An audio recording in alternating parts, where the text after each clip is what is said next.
Welcome to the untold stories of America's wilderness guardians. Park rangers protect our most sacred lands, yet few know the true cost of their vigilance. In the depths of our national forests, they encounter horrors that defy explanation. The skinwalker, an ancient shapeshifter that preys under moonlight. The wendigo, a creature of unsatiable hunger born from the frozen north. The mothman, a winged sentinel of dread that appears before catastrophe. The dogman, a towering beast that stalks the edges of civilization. And the wampus beast, a cursed predator bound to these mountains by ancient vengeance. These are not legends, these are their encounters. If you want to hear more from those who have witnessed the impossible, please hit the subscribe button, leave a like, and comment your thoughts below. Your support helps us bring these extraordinary stories to the world. The morning I arrived at Glacier Bay, the silence was so complete it seemed to have weight. I'd been stationed at remote ranger posts before. This would be my third season in Alaska, but something about the way the wind moved through the valleys felt wrong. Not threatening, exactly. Just wrong in a way I couldn't name. My name is Justin Morris. I'm 38 years old, and I've spent enough time in wilderness to know the difference between healthy caution and genuine fear. This felt like the latter, though I kept that observation to myself as I unpacked my gear in the small ranger station near Mendenhall Glacier. The station sat maybe 2 miles from the glacier itself, perched on a slight rise that overlooked the access trails. It was October, late enough that most of the seasonal staff had already headed south. I would be alone until spring, with only radio contact to the mainland and monthly supply drops by helicopter. I preferred it this way. The solitude never bothered me. It bothered me now, though I didn't know why. The first week passed normally enough. I conducted the standard checks, tested equipment, reviewed the logbooks from the previous ranger. Teresa Rogers, 45 years old, had been here before me. Her final entry, dated September 28th, was clinical and brief. All systems operational. Weather deteriorating. Recommend next ranger stock supplies accordingly. That was it. No personal observations, no sign of anything unusual. On the 8th day, I found the first prints. I was hiking the Mendenhall Trail, the main route that tourists take when they visit during summer months, checking for storm damage and trail maintenance issues. The snow had come early and heavy, probably 3 feet in the past 48 hours. This meant the trail would be impassable soon, which was fine. I'd already collected the seasonal markers and closed the public access gates. The prints were massive. I measured them against my boot, 18 inches long, maybe 9 inches wide across the center, with a distinctive pattern of toes that no bear I'd ever seen produced. 5 toes, deep claw marks above each one. I've studied every animal that lives in southeast Alaska. Bear tracks, wolf tracks, lynx, moose, mountain goat. I keep reference guides in the station. None of them matched what I was looking at. The shape was almost human, except for the claw marks and the size. The stride was enormous, 7 feet between each footfall. I told myself it was probably a misshapen bear print, distorted by the snow. Melting and refreezing could do strange things, could create illusions. I photographed the prints with my ranger station camera and continued my patrol. That night, I made the first entry in a personal log. I kept this separate from the official records, had done so at every posting. It was a habit from early in my career, a way to process observations that might sound irrational if I tried to report them through official channels. October 8th, found unusual prints on Mendenhall Trail, likely natural explanation, noted for monitoring. The prints appeared again 3 days later, this time only a quarter mile from the station. Same size, same shape, same impossible stride. This time, they led up to the perimeter fence before turning back toward the glacier. Dennis Reed arrived on October 15th via supply helicopter. He was my resupply contact, 55 years old, the operations manager based in Juneau. He came to all the remote stations twice a season, once at the start and once mid-year, to conduct maintenance checks and collect reports. "How's the solitude treating you, Morris?" he asked, setting down the first box of supplies. "Fine. Cold's moving in earlier than expected." He nodded, beginning the standard inventory. "Storm system passed through yesterday. You get the heavy snow? About 3 feet. Roads up here are going to be hell in another few weeks." He paused, looking out the window toward the glacier. "You had any radio contact with the previous ranger before she left?" "No, just her final log entry." "Right. She requested a transfer pretty suddenly. Said she had family issues, needed to get down south." He turned back to me. "Didn't seem like the type to break routine, but I guess everyone has their limits with this place." I didn't mention the prince. That night, after Dennis left on the helicopter, I heard something moving around the station, not just passing by. Something that approached the building deliberately, moved along the perimeter. I stood at the window, trying to look out into the darkness beyond the motion sensor lights, but the brightness washed out my night vision. Whatever it was moved with heavy, deliberate footsteps. I heard it on the north side of the building, then circling toward the rear. The movement had intention, intelligence. It wasn't an animal simply wandering through. I kept a rifle secured in the station. Protocol for ranger stations in remote areas. I didn't load it, but I did take it down from the rack and sit with it across my lap as I waited for dawn. Nothing else happened. The sounds stopped around 3 in the morning. By sunrise, I found new prints in the snow around the building. Same size, same shape. The creature had walked a complete circle around the ranger station. Moving close enough to examine the windows, I took more photographs. I updated my personal log. I told myself there would be a logical explanation. There always was, but I started keeping the rifle loaded after that. The following week, things accelerated. I discovered evidence that something had attempted to enter through the rear storage room window. The frame showed scratches on the exterior, deep gouges in the metal, as if something with tremendous strength had been trying to pry it open. The glass had held, but only just. The scratches were fresh, the metal underneath still bright and uncorroded. I reinforced that window with additional bolts. Then I reinforced all of them. On October 26th, I hiked out to examine more of the prints. They were everywhere now, creating a network of trails through the snow that seemed to center on the ranger station and the glacier itself. The prints led up into the higher elevations, toward the ice fields where the public never went. I followed one trail for 3 miles, losing the prints when they reached bare rock and scree. But I found something else. A circular clearing and a stand of stunted pine and spruce, roughly 40 feet in diameter. The trees around the perimeter were damaged, not fallen, but stripped of bark in a deliberate pattern, the marks of something rubbing against them repeatedly. The ground in the clearing was trampled bare, the earth packed hard despite the recent snow. It looked like a bedding area, a place where something large had spent considerable time. When I looked more closely, I found hair caught on the lower branches. Dark hair, coarse and long, not like bear hair. It felt different, thicker, almost human-like in texture, except for the length and the smell, a wild, musky odor that made my throat tighten. I collected a sample. I still had it in an evidence bag when I got back to the station. That evening, I tried to reach Dennis via radio. Static. Nothing but static on every frequency I tried. I kept trying for an hour, then gave up. Weather interference, probably, or solar activity. The radio could be temperamental up here. I ate dinner alone and tried not to think about what was happening. The dreams started that night. I would fall asleep and find myself walking through deep snow, unable to see more than a few feet in front of me. Behind me, I could hear breathing, heavy, rhythmic breathing that matched my own pace. When I tried to run, my legs wouldn't move properly.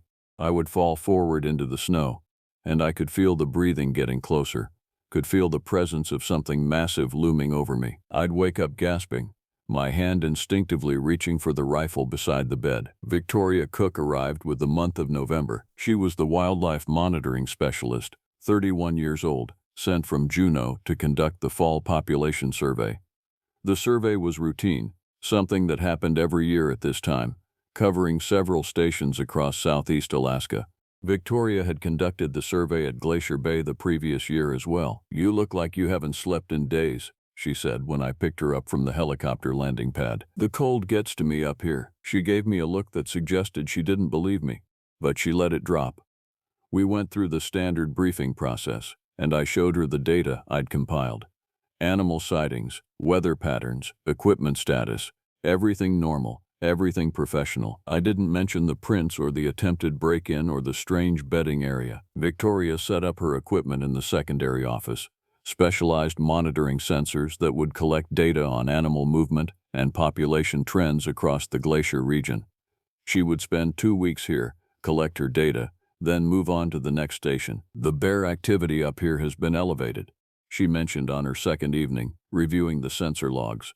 More movement than we usually see this time of year. The fish runs were late this season, so they're probably still foraging in higher elevation areas. How much movement? 3 times the 5-year average, at least. Something's keeping them active when they should be denning up. I considered mentioning the prints to her. Professionals could compare notes, analyze data.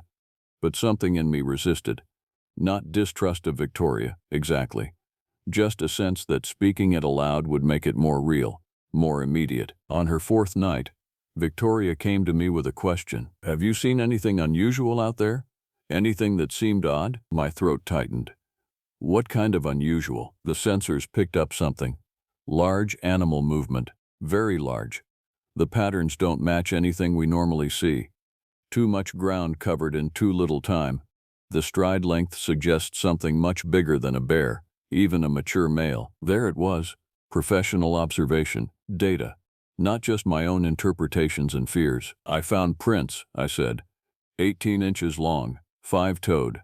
I have photographs. Victoria's expression shifted, not to fear, but to focused intensity. Show me. I brought out the camera.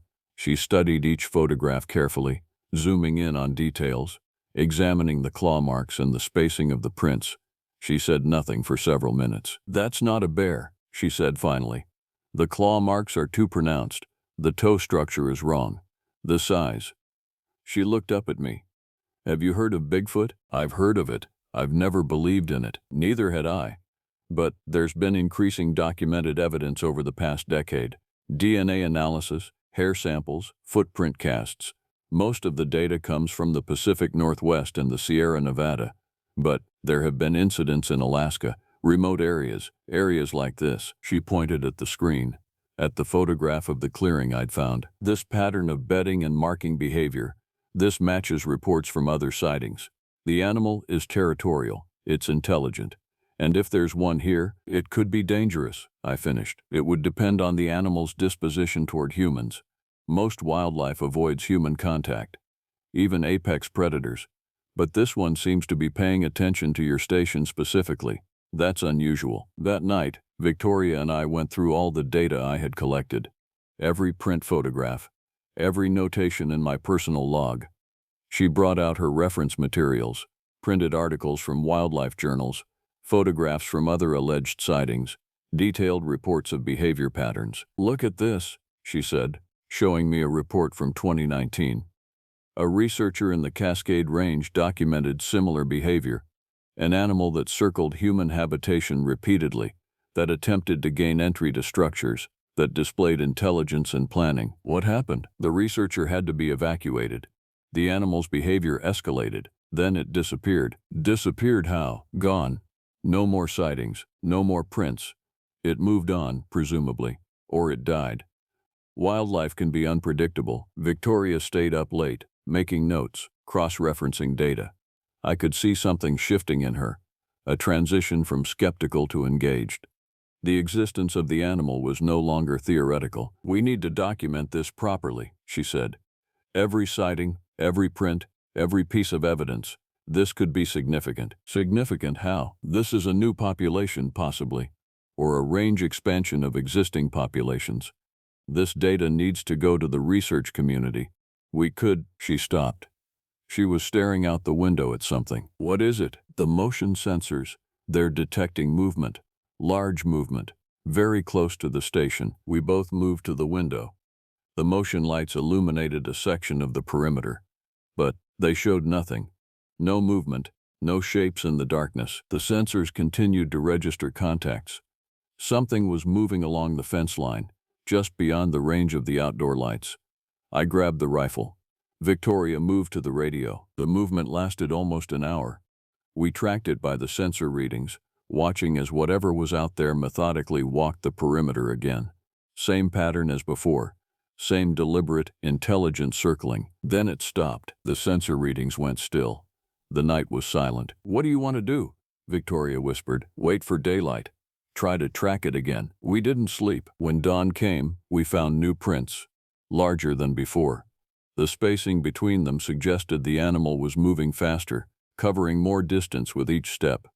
The prints led from the glacier toward the station, and from the station toward the ridge that overlooked our location. Victoria photographed everything while I examined the ground for any other signs. Hair, scat, anything that would provide biological samples. "It's hunting," Victoria said quietly. "Look at the pattern. It's not just wandering, it's searching for something, or searching for someone. Why would it do that? I don't know, and that terrifies me." The next 6 days were tense and quiet. Victoria stayed close to the station during daylight hours, continuing to analyze data and document observations. At night, we both remained alert, listening to the sounds of the darkness and watching the motion sensor displays. The animal didn't approach the station again, but we could feel it out there, watching, waiting. On November 11th, everything changed. Nathan Morgan arrived. He was another ranger, 43 years old, stationed at a post about 12 miles south. Dennis Reed had sent him via radio, the first successful communication we'd had since Victoria arrived. Nathan was supposed to assist with the monitoring project and help with some routine maintenance work on the trails. What he actually brought was information. "There's been reports," Nathan said once we'd gotten him inside and warmed up, "from rangers at other posts, moving south. Similar incidents, large prints, attempted break-ins at stations. One ranger at the Wrangell post said she heard vocalization, something that wasn't an animal she could identify, something that sounded almost like, I don't know, almost like language." Victoria and I exchanged a look. "How long has this been going on?" Victoria asked. "At least 2 weeks, maybe longer." The rangers were reluctant to report it at first. You know how it is, nobody wants to look unstable. But once multiple reports came in, Dennis started taking it seriously. "Has Dennis reported this to anyone else?" "Not yet. He's collecting more data, trying to figure out what's happening before he escalates it to the state wildlife office." Nathan looked between us. "You two have seen something, haven't you?" I showed him the photographs. I played back the sensor data. I described everything that had occurred since my arrival. Nathan listened carefully, his expression growing more serious with each detail. "This is different from the other reports," he said. "More aggressive, more active. It's like whatever is here is hunting something, or someone," Victoria added. That evening, Nathan and I discussed the situation while Victoria reviewed her data in the office. We sat in the station's small kitchen, drinking coffee and trying to process what was happening. "Dennis thinks there might be multiple animals," Nathan said. "Different posts are reporting sightings that could be separate individuals. If that's the case, if there's a population of them up here, we need to evacuate," I said. Nathan shook his head. "Dennis won't authorize it. He's worried about causing a panic. If this gets out, if rangers start abandoning posts, it'll be a political nightmare. The public will demand answers. There could be investigations. People's safety should matter more than politics." "Should. But that's not how it works." That night, all three of us heard the vocalization. It came from somewhere in the darkness beyond the glacier, a sound that was almost a roar but not quite, something between a howl and a scream. It rose and fell, lingered in the cold air, then faded into the wind. Victoria looked pale. Nathan had gone very still. "That's not a bear," Nathan said. "I've heard bears. That's not a bear." "What is it then?" Victoria asked, though I don't think she expected an answer. None of us slept that night. By the middle of November, the weather had become brutal. Temperatures dropped to -15, sometimes lower with the wind chill. The snow deepened. The passes became impassable. We were effectively trapped at the station now, cut off from resupply and communication except for the radio, which worked sporadically. Dennis had managed to get through once, 2 days ago. He confirmed that similar incidents were occurring at 5 different ranger stations across southeast Alaska, and he confirmed that one station, far to the south, near Petersburg, had gone completely silent. "We tried reaching them every 6 hours, he'd said over the crackling radio. Last contact was 4 days ago. Brief message saying they had a situation developing, Nothing since. What kind of situation? I'd asked. They didn't say. Could be equipment failure. Could be weather damage. Could be. He'd trailed off. We're trying to arrange a helicopter check, but the weather down there is even worse than what you've got. No helicopter had made it since. Victoria had exhausted her data collection by day 10. She wanted to leave, wanted to get the information she'd gathered back to Juneau. But the weather prevented any evacuation. We were stuck here, the three of us, with whatever was moving through the darkness outside. The prints had become more frequent. The animal, or animals, we weren't certain anymore, were no longer being cautious. Tracks appeared everywhere. I found prints on the roof of the station where something heavy had walked across the metal. Claw marks scored the exterior walls, concentrated around the windows and doors. It was testing the station, learning its structure, finding weaknesses. It's intelligent, Victoria said, stating what we all knew but didn't want to acknowledge. Not just instinct. This is problem-solving, planning. On November 16th, we found the remains. Nathan was checking the storage shed behind the station when he called out. We found him staring down at something in the snow. Blood-stained fur, scattered bones, viscera that was already beginning to freeze. It was a moose, a young bull, probably 8 feet at the shoulder. It had been torn apart with methodical efficiency. The soft tissues, liver, lungs, tongue, were missing, but the bones remained, arranged in a specific pattern that suggested the creature had been organized, almost ritualistic in how it consumed its prey. This is fresh, Nathan said. Maybe 6 hours old, maybe less. How many animals would it take to bring down a moose this large? I asked. Victoria didn't answer immediately. When she did, her voice was quiet. 1. If it was large enough and strong enough.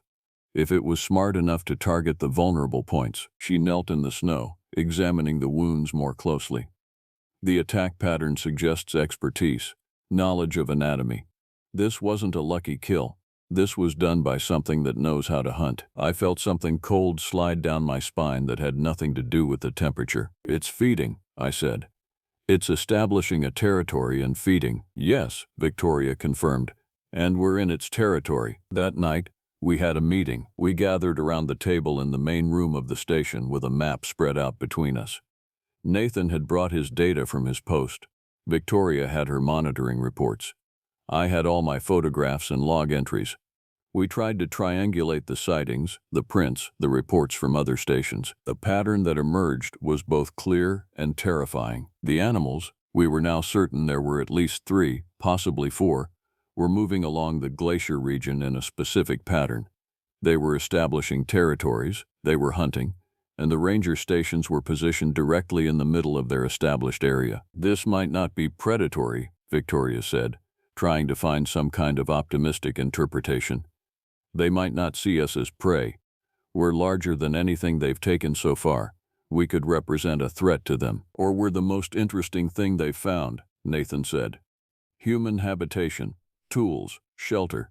They're curious about us. Being curious doesn't make us safe, I pointed out. No, it doesn't. Nathan stood up and walked to the window. He stared out at the darkness beyond the motion lights. There's a pack dynamic happening here. The reports from other stations suggest the animals are coordinating.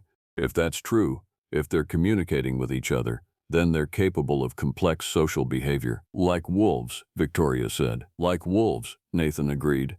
Which means they could be planning. We locked the station down completely that night. Every door secured with additional bolts. Every window reinforced. We armed ourselves. I had the rifle. Nathan found a shotgun in the storage room. Victoria took a flare gun and a large knife. It was almost certainly symbolic at this point. If the creature was strong enough to leave claw marks on the exterior walls, firepower wasn't going to make the difference. But it made us feel slightly less helpless. Janice Bell came through the radio at midnight. She was the ranger at the station near the northern ice fields, 63 years old, with 20 years of service in Alaska. Her voice was shaking. Is anyone receiving? Is anyone out there? I grabbed the radio. Glacier Base Station, we're receiving. What's your status? I don't know how much longer I can hold them off. They're at the windows. They're testing the frame. I've reinforced everything I can, but I don't think it's going to hold. I don't think. There was a sound in the background. A crash. Glass breaking. Janice screamed. Janice!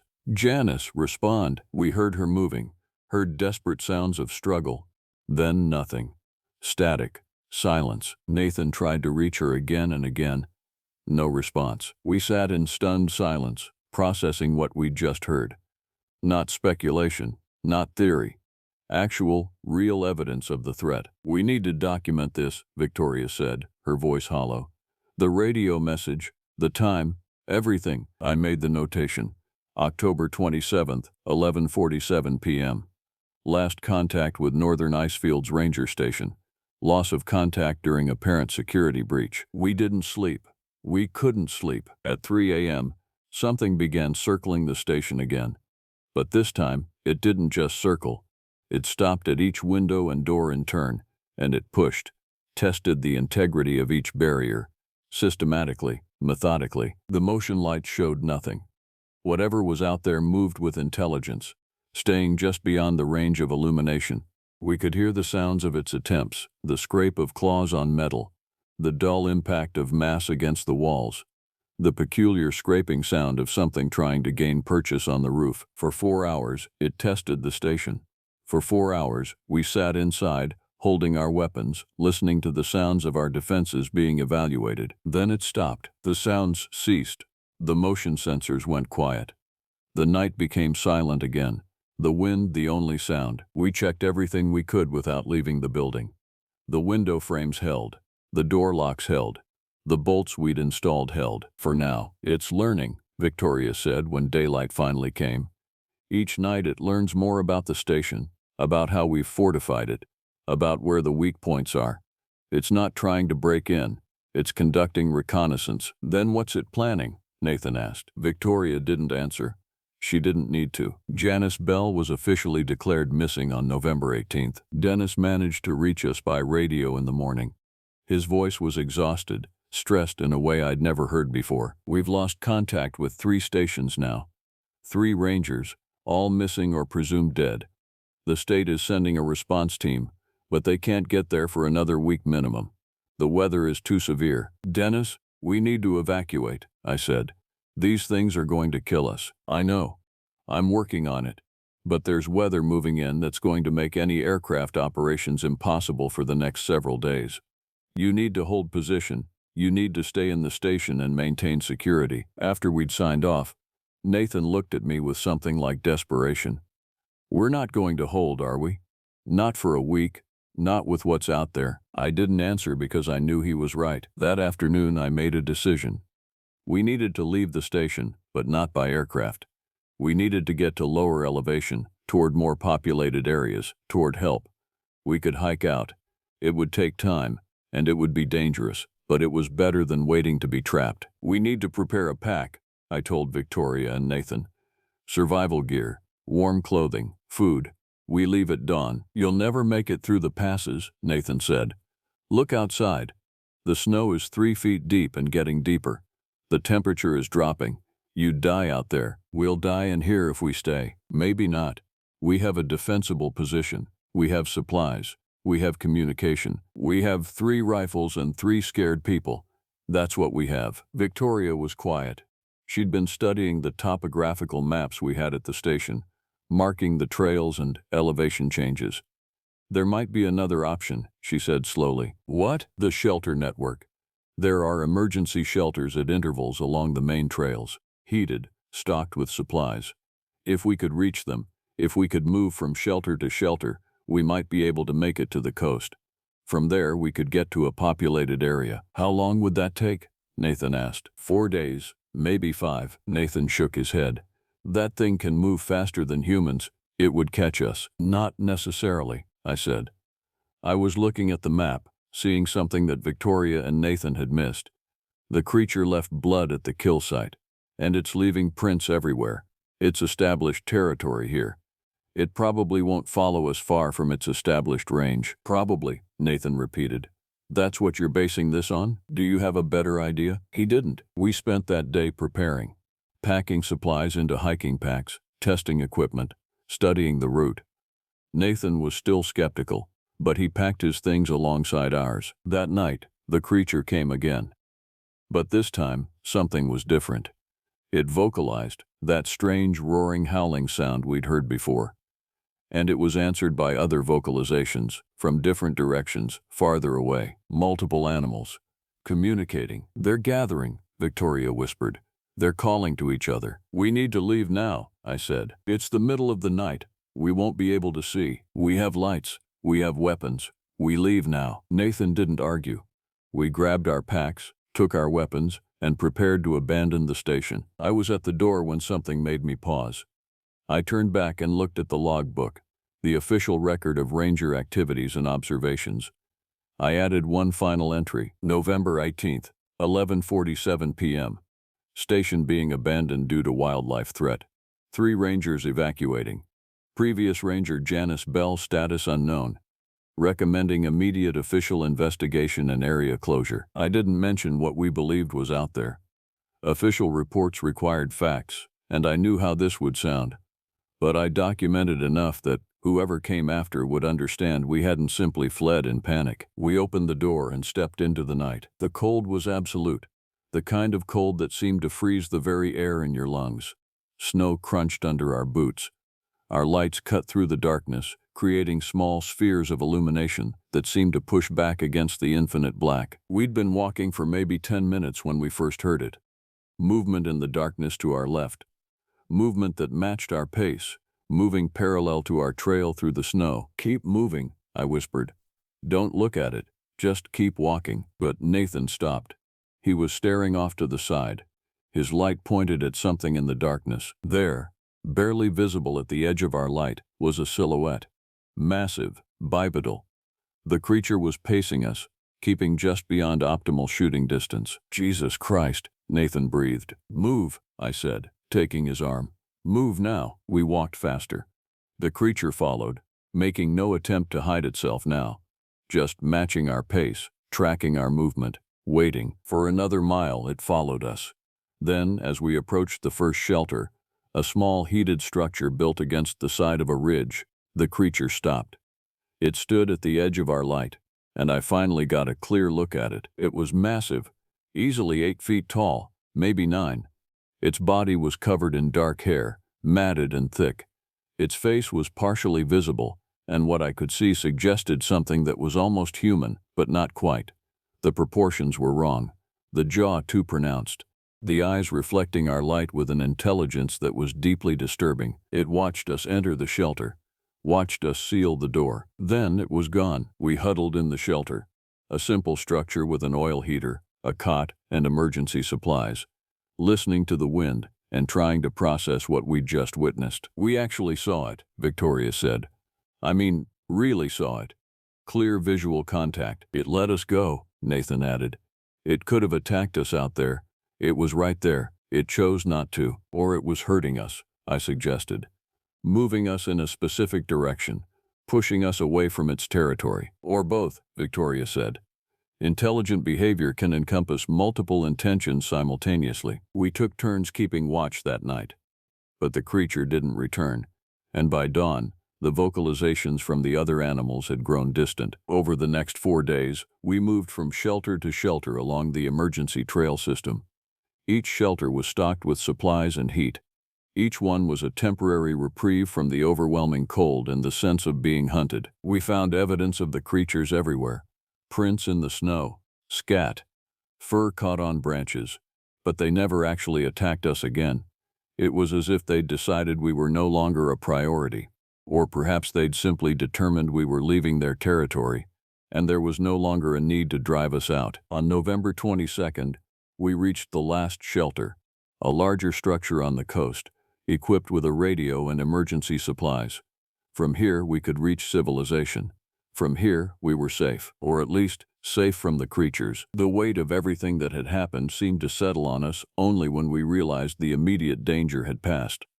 We sat in that shelter, drinking hot water and trying to warm up, not speaking about what we'd seen or experienced. Finally, Nathan broke the silence. "What do we tell people?" "The truth," Victoria said. "They won't believe us. Then we give them the evidence, the photographs, the data, the official reports. And when they come to investigate and find nothing?" That was the question we all understood but didn't want to voice.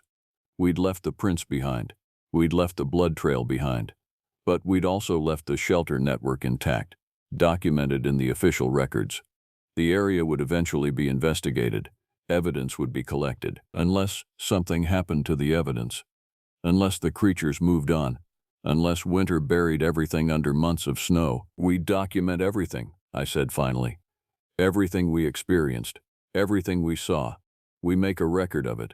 And we let other people decide what to do with that information. Nathan and Victoria nodded, accepting this as the best we could do. The evacuation helicopter arrived on November 23rd, and we were lifted out of the Glacier Bay region within the hour. I remember the moment the skis left the ground, a sensation of profound relief mixed with something else, something that felt like abandonment. We'd left the creatures behind. We'd escaped the territory, but we were carrying them with us, in memory and experience. The initial debriefing at the Juneau office was clinical and bureaucratic.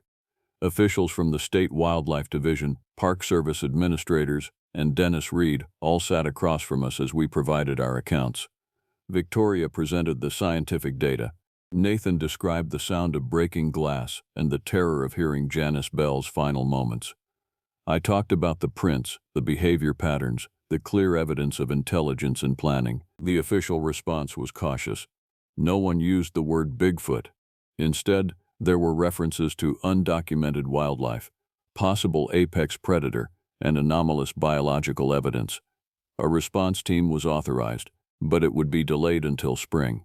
The snow made winter investigation impossible. It was decided, without anyone explicitly saying so, that the incident would be classified as a wildlife emergency but not disclosed to the public. Rangers had been killed or gone missing, an official tragedy, but the specific nature of the threat was deemed too speculative for public communication. I filed my report, and then I was given a choice. Return to my posting after the official investigation concluded, or take a transfer to a less remote location. I took the transfer. Victoria submitted her findings to the wildlife research community, carefully documenting the biological evidence while minimizing speculation about the creature's identity or origin. Some of her data was published. Some was deemed too questionable for academic journals. She changed her focus after that. She stopped working with remote posting surveillance. She became an administrator. Safer work. Nathan chose to remain at his post, but only until spring. He took a position with the Park Service in Anchorage. Administrative work. No more isolated stations. No more darkness and silence and the sounds of something breathing outside your windows. Janice Bell was never found. The ranger station at the northern ice fields was reopened briefly in spring, once the snow had cleared enough for investigations.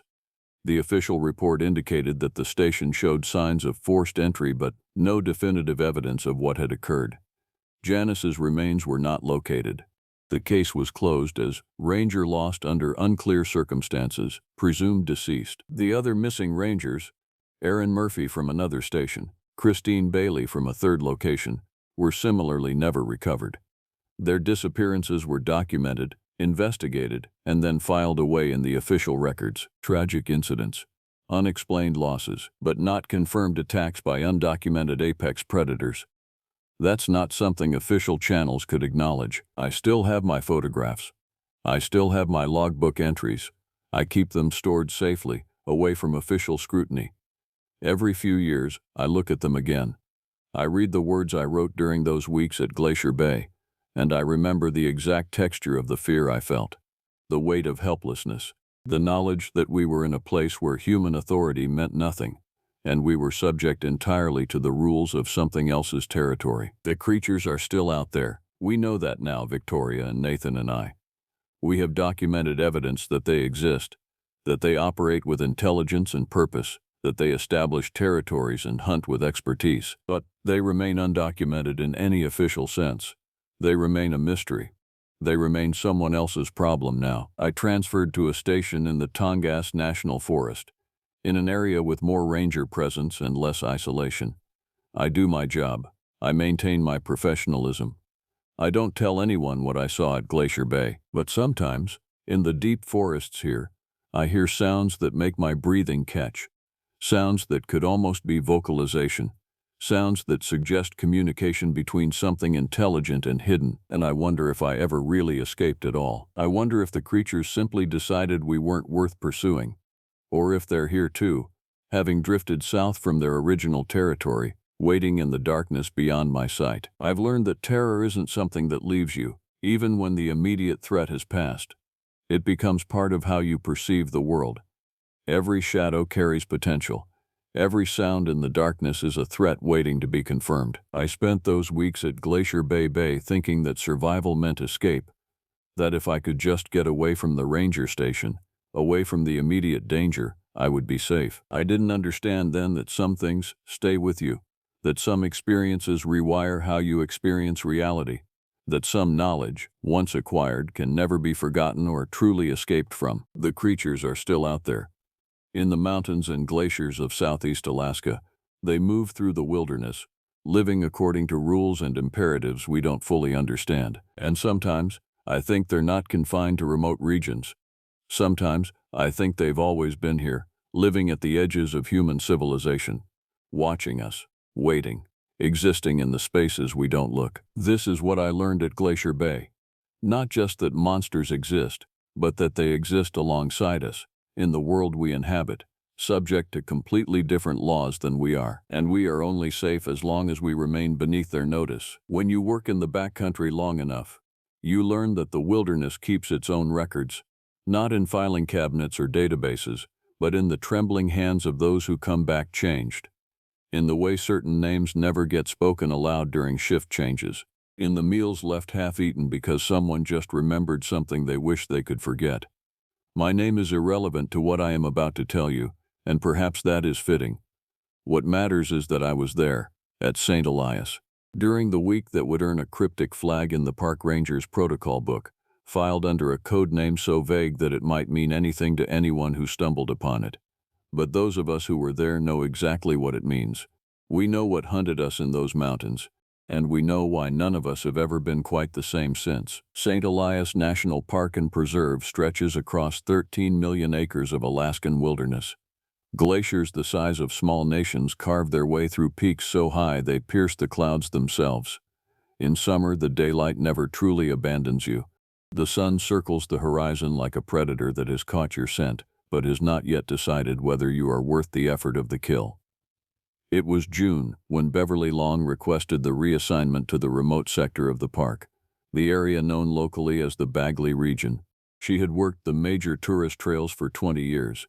She wanted solitude. She wanted distance from the crowds and the questions and the endless stream of hiking guides asking about parking and bear safety. Beverly was 65 years old, and she had earned the right to choose her own isolation. The outpost she would staff was a small ranger station, barely more than a cabin, positioned near the junction of two glacial valleys. Her primary responsibility was monitoring the research stations scattered throughout the region and ensuring that the occasional backcountry hiker did not wander into zones marked as restricted. The position typically saw 3 to 5 visitors per week during the season. Some weeks saw none at all. Beverly arrived on the 2nd of June, flying in by helicopter with her supplies for the season. The pilot helped her unload equipment and then lifted away, leaving her alone with the sound of his engine fading into the vast silence of the park. She had been there for 3 days when the first sign appeared. A trail that she walked regularly, a simple loop that took perhaps 40 minutes to complete, had been disturbed. Trees along the perimeter showed freshly stripped bark, torn away at heights that no moose or elk could reach. The stripping was deliberate, almost aggressive. Splinters of bark were scattered across the ground like shell casings. Beverly photographed the damage and filed a report, noting that the damage pattern was unusual. She did not expect a response. The park management was distant, interested primarily in the official trails where tourists congregated. Larry Patterson arrived on the 7th of June. He was a wildlife monitoring specialist, 52 years old, assigned to survey the Bagley region for the season. His job was to track the movements of caribou herds, to monitor the populations of predators, to compile data that would feed into reports that would be read by people in offices in Juneau and Anchorage who would never set foot in this place. Larry was competent at his work. He was also the type of man who preferred not to ask questions when something did not quite add up. He had learned that in this line of work, asking questions often meant more paperwork, more scrutiny from the bureaucratic apparatus that employed him. Beverly mentioned the damaged trees while they shared coffee in the small kitchen of the ranger station. Larry listened politely. He said that he had seen similar damage before, though he admitted it was rare. He speculated about large predators, about grizzlies marking territory. Beverly said nothing. She knew the damage pattern did not match anything standard in the park's wildlife inventory. But as she watched Larry through the steam rising from her mug, she saw the same hesitation in his expression that she felt in her chest. The hesitation of someone who knows it is better to remain uncertain than to pursue truths that might complicate an already difficult existence. That evening, Beverly sat at the observation window of the ranger station and watched the Bagley Glacier in the distance. The ice was colored rose and amber by the endless light of the Alaskan summer. It looked almost beautiful, almost peaceful, but something about the light had changed. Or perhaps it was not the light that had changed. Perhaps it was her. She had come to this place seeking isolation, and now she was beginning to understand that isolation and abandonment are not the same thing. One implies choice. The other implies being left alone with something that does not want you to leave. 3 days later, Tiffany Hughes arrived. She was a park maintenance specialist, 41 years old, responsible for ensuring that the backcountry infrastructure remained functional. The bridges, the emergency shelters, the water systems scattered throughout the region. She was muscular and competent, the kind of woman who took pride in her work and had long ago stopped being bothered by the fact that most visitors never acknowledged the labor that made their hikes possible. She was also unequivocally practical. She noticed things because her job demanded that she notice things, and she did not waste time on speculation about things she could not repair. Within 4 hours of her arrival, Tiffany had identified 17 maintenance issues that needed attention. She compiled them in order of priority and announced that she would begin work the following morning on the bridge closest to the ranger station, a structure that crossed one of the many glacial melt streams that carved through the region. She showed Beverly the inspection report from the previous summer. The bridge had been perfectly sound. Now, the support posts on the northern side showed deep gouges, as if something with enormous claws had taken several deliberate swipes at the wood. The gouges were not random. They were clustered on 3 of the 4 support posts, which meant that whatever had made them was large and powerful and had been standing on 2 legs while it worked. Tiffany said nothing about the implications. She simply noted that she would need to replace the posts before anyone used that bridge. She asked Beverly whether anyone had submitted incident reports for the area. Beverly said that she had not. Tiffany nodded, as if this was the answer she had expected. Over dinner that evening, the 3 of them sat together in the ranger station, and no one mentioned the trees or the bridges or the growing sense that something was moving through their territory with intent and purpose. The weather changed on the 15th of June. A storm system moved in from the north, bringing rain and wind that turned the landscape into a gray blur. Visibility dropped to perhaps 30 meters. The radio crackled with static and occasional weather updates that no one needed. In a place like this, you did not need a meteorological service to tell you that conditions were dangerous. You could feel it in the way the wind moved, in the way the light itself seemed diminished. Larry had been in the field when the storm hit. He had established a monitoring station on a ridge overlooking one of the major caribou migration routes. When he did not return after 12 hours, Beverly and Tiffany prepared to search for him. They were assembling equipment when he walked out of the storm. He was soaked. His left arm hung oddly at his side, and there was blood on his jacket, dark enough that they could not tell if it was his own or something else. He was breathing hard, and his eyes had the appearance of someone who had looked at something that had fundamentally altered their understanding of the world. He sat down heavily when he reached the ranger station. Tiffany brought him coffee and a towel. Beverly tried to ask him what had happened. Larry did not speak for nearly 20 minutes. When he finally did, his voice was flat, almost emotionless, as if he was recounting something that had happened to someone else. He had been preparing to descend from the ridge when he heard movement in the brush below him. At first he thought it was caribou. The movement was large and deliberate. He had climbed a ridge to get a better vantage point. That was when he saw it. He described something that could not exist in the way that the 3 of them understood the world to be organized. Something that was partially human and partially something else, something shaped like a predator. It was bipedal, standing on two rear legs that bent in joints that seemed wrong, that suggested musculature and strength far beyond anything he had seen in any terrestrial mammal. Its front limbs were shaped like the forelegs of a canine, but they were enormous, and they were holding something. Holding was the only word Larry could use. It was not using its front limbs to move. It was using them the way a human uses arms, and what it was holding was the carcass of a caribou that weighed at least 400 pounds. It held it casually, almost playfully, the way a human might hold a doll. When Larry had made noise, when he had scrambled backward, the creature had turned to look at him. That was when the shape had shifted. The head had elongated, and the face had become something resembling a canine snout, but again wrong. Wrong in the way that a photograph becomes wrong when you understand that the image before you is not what it appears to be. The creature had made a sound. It was not quite a howl and not quite a growl. It was something between a bark and the screaming of wind through a narrow canyon.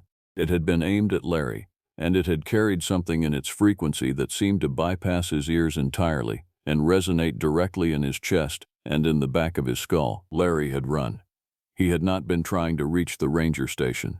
He had simply been trying to move away from the ridge, away from the thing that was moving toward him with a gait that was not quite right, that seemed to cover ground in a way that suggested it did not move the same way that mammals on Earth were supposed to move. He had torn his arm on branches while crashing through scrub. He had fallen multiple times. He had heard the creature behind him, and he had heard the sound it was making, and he had run harder. By the time he reached the relative safety of the ranger station and the proximity of human structure, the creature had stopped following him. He did not know why. Perhaps it had simply decided that he was not worth the effort, or perhaps it had something else that interested it more. He had not looked back to find out. Beverly and Tiffany listened to him without interruption. When he finished, neither of them asked him to clarify. Neither of them suggested that he had been seeing things, that the fear and adrenaline had distorted his perception. Both of them understood, on some fundamental level, that Larry was describing something that was not part of their training or their experience, something that existed outside the neat categories of fauna and wilderness danger that had organized their lives in this place. Tiffany said that she would file a report, but when she sat down with the park's incident form, she found herself unable to write what Larry had described. How does one file a report about something that has no official name, no place in the inventory of known animals? She wrote that Larry had had a difficult encounter in the field. She wrote that he should be monitored. She filed the report and then deleted the draft that contained any attempt at description. That night, Beverly installed motion sensors around the ranger station. The devices were intended for monitoring wildlife movement, for gathering data about which animals used which trails. She set them up in a perimeter around the buildings, extending out approximately 100 meters. Tiffany helped her string the wiring, neither of them speaking about the actual purpose of what they were doing. If asked, they would have said it was routine maintenance, something that should have been done seasons ago. But both of them were thinking about Larry's description of movement that did not move the way it was supposed to move. Both of them were thinking about a creature that could hold a 400-pound caribou in its arms like a doll. Larry's arm needed attention beyond what the ranger station's first aid supplies could provide. Beverly called in a medical evacuation, and within 6 hours, a helicopter arrived to take him out. He did not want to go. He wanted to stay, to find the creature again, to confirm that what he had seen was real and not some trick of exhaustion and fear. But his arm had a deep laceration that needed stitches that Beverly did not have the training to provide. He left the ranger station cursing softly, and Beverly and Tiffany watched the helicopter lift away, carrying him back to the world where animals behaved in predictable ways. After he was gone, the ranger station felt smaller and colder, even though the temperature remained relatively constant. The endless daylight of the Alaskan summer should have made the place feel safe and welcoming. Instead, it felt like being under surveillance, like being watched by something that had learned to use the light as cover, that understood that daylight did not mean safety in this place. Beverly and Tiffany moved through their routines on the 18th and 19th of June, both of them hyper-aware of the sounds around them, both of them startled by things that made no sense to startle them. A raven landing on the roof, the wind shifting direction, the peculiar sound that glacial ice makes as it advances and compresses. On the 20th of June, new personnel arrived. Jordan Flores was a hydrologist, 48 years old, assigned to monitor the melt rate and composition of the glacial streams that fed into the larger waterways of the region. She was quiet, observant, and she had a way of noticing details that others missed. Denise Washington was a botanical researcher, 54 years old, studying how vegetation adapted to the extreme conditions of the high-altitude Alaskan environment.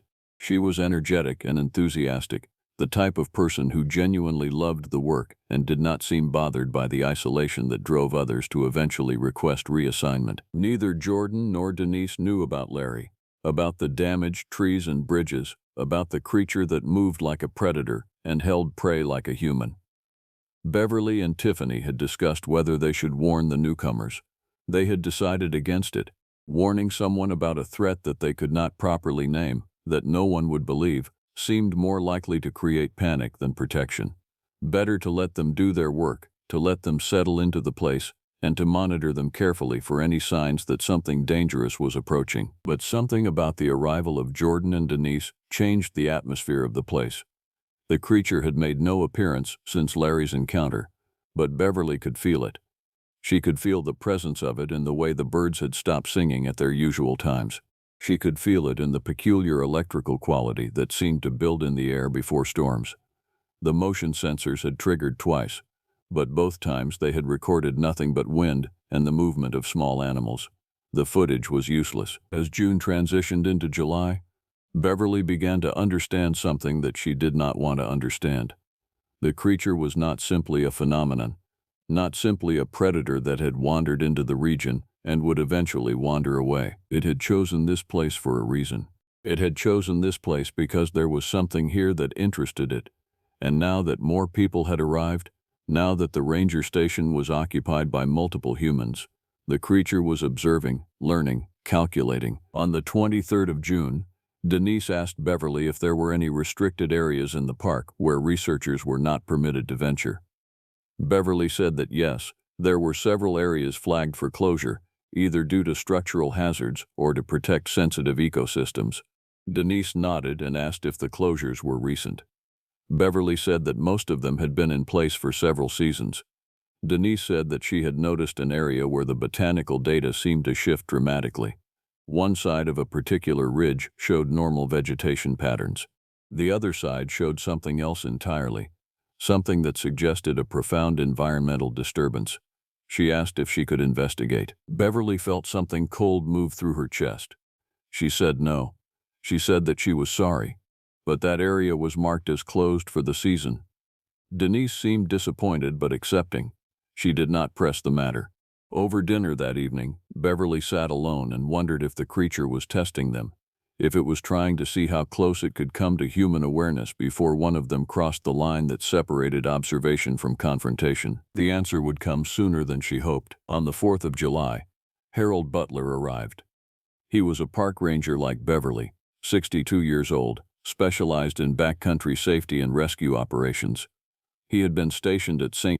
Elias for 3 seasons previous to his reassignment, and he had requested to return to the region specifically because he felt that the park needed better infrastructure for emergency response in the remote areas. He was competent and methodical, and he brought with him a folder of incident reports from previous seasons that he believed warranted closer investigation. One report in particular caught Beverly's attention. It was filed 3 years prior by a ranger named Marcus Chen. The report was vague, deliberately vague, but it described an encounter with an unknown predator in the Bagley region. The predator had attacked a group of 4 backcountry hikers. One of the hikers had been killed. The report concluded by noting that the incident had been investigated and that no predator matching the description given by the survivors had been found. The report was closed with a notation that suggested the survivors' testimonies were deemed unreliable due to trauma. Beverly knew Marcus Chen. She had worked with him years ago. She had never heard about any attack. She had never heard about anyone being killed in the Bagley region.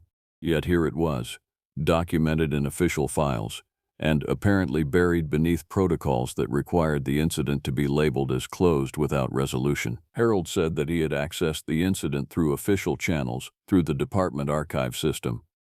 He said that he believed there were other incidents, other reports that had been filed and forgotten. He said that he believed something was happening in St. Elias that the official structure of the park did not want to acknowledge. He said that he intended to investigate. Beverly wanted to tell him about the creature. She wanted to tell him about Larry's encounter, about the damaged trees and bridges, about the motion sensors that triggered at night without capturing anything. But something held her back. Something told her that articulating it, admitting it aloud to another human, would make it more real. As long as they did not speak of it openly, as long as they maintained the fiction that everything was operating according to normal parameters, perhaps they could keep it at bay. Harold seemed to understand without being told.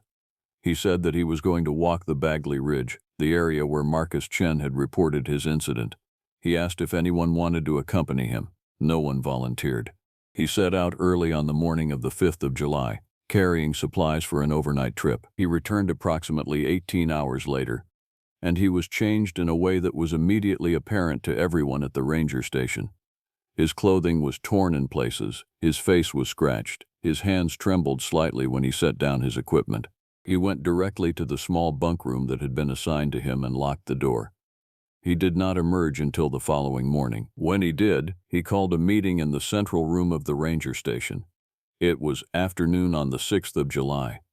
The sun was positioned high, circling the horizon, casting light from an angle that made everything look slightly surreal. 7 people occupied the room: Beverly, Tiffany, Jordan, Denise, and now Harold. Also present was Alicia Simmons, a new arrival, 46 years old, assigned as a communication specialist. Her job was to maintain the radio equipment that connected the ranger station to the broader park infrastructure and to manage the satellite phone and data transmission systems. Harold laid out everything he had learned in his research and in his expedition. He described what Marcus Chen's report actually said, the details that had been carefully excised from the official record.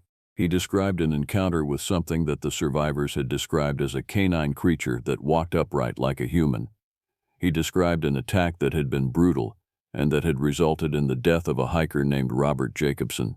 He described how the incident had been investigated by park officials who had apparently concluded that the threat was not real enough to warrant official acknowledgement. He then described his own experience on the ridge.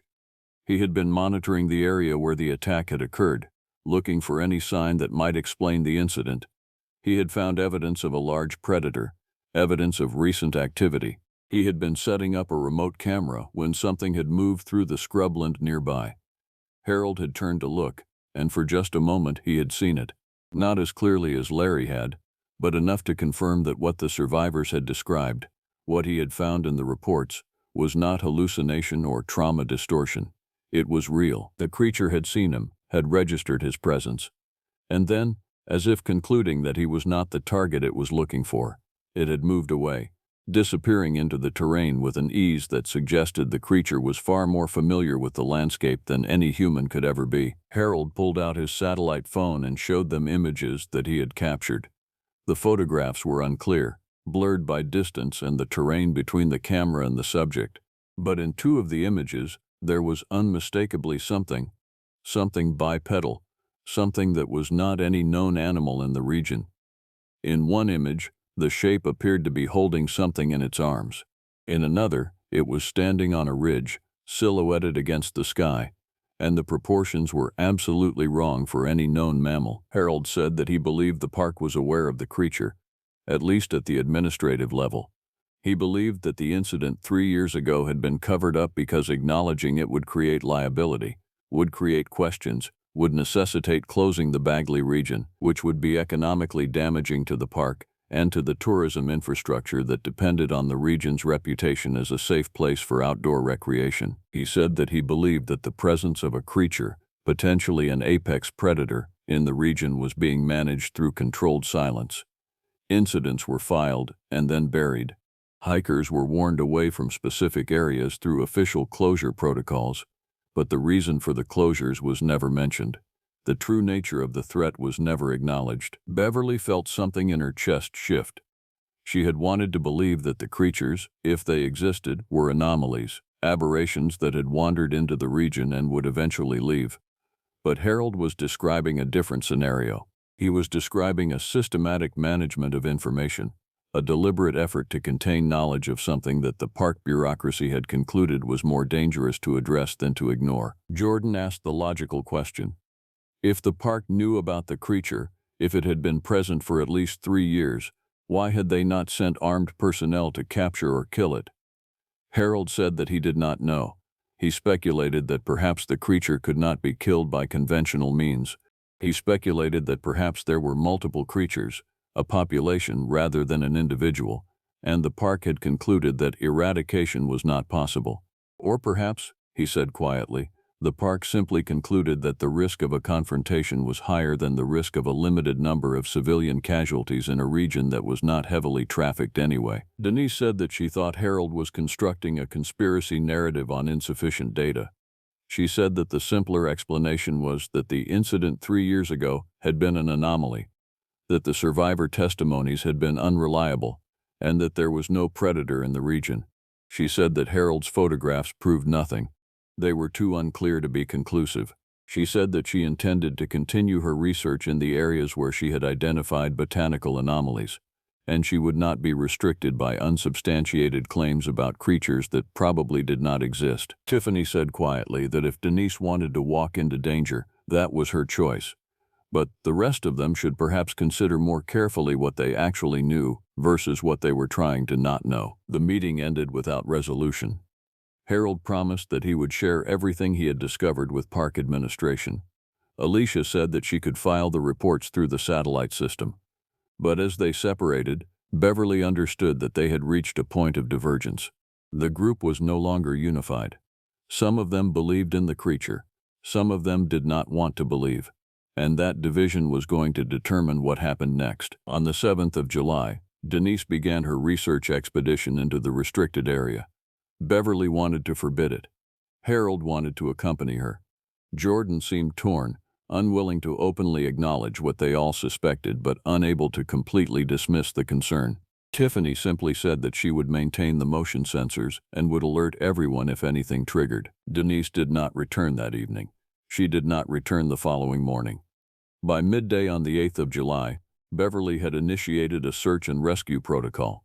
She contacted park administration and explained that Denise Washington had failed to return from a scheduled research expedition. The response was delayed, more delayed than it should have been. When it did come, the instruction was clear. Do not launch a formal search and rescue operation. Do not risk additional personnel. Denise was an experienced researcher. She had likely decided to extend her trip, maintain normal operations. A rescue team would be dispatched if she did not return within 72 hours. Beverly understood what the instruction meant.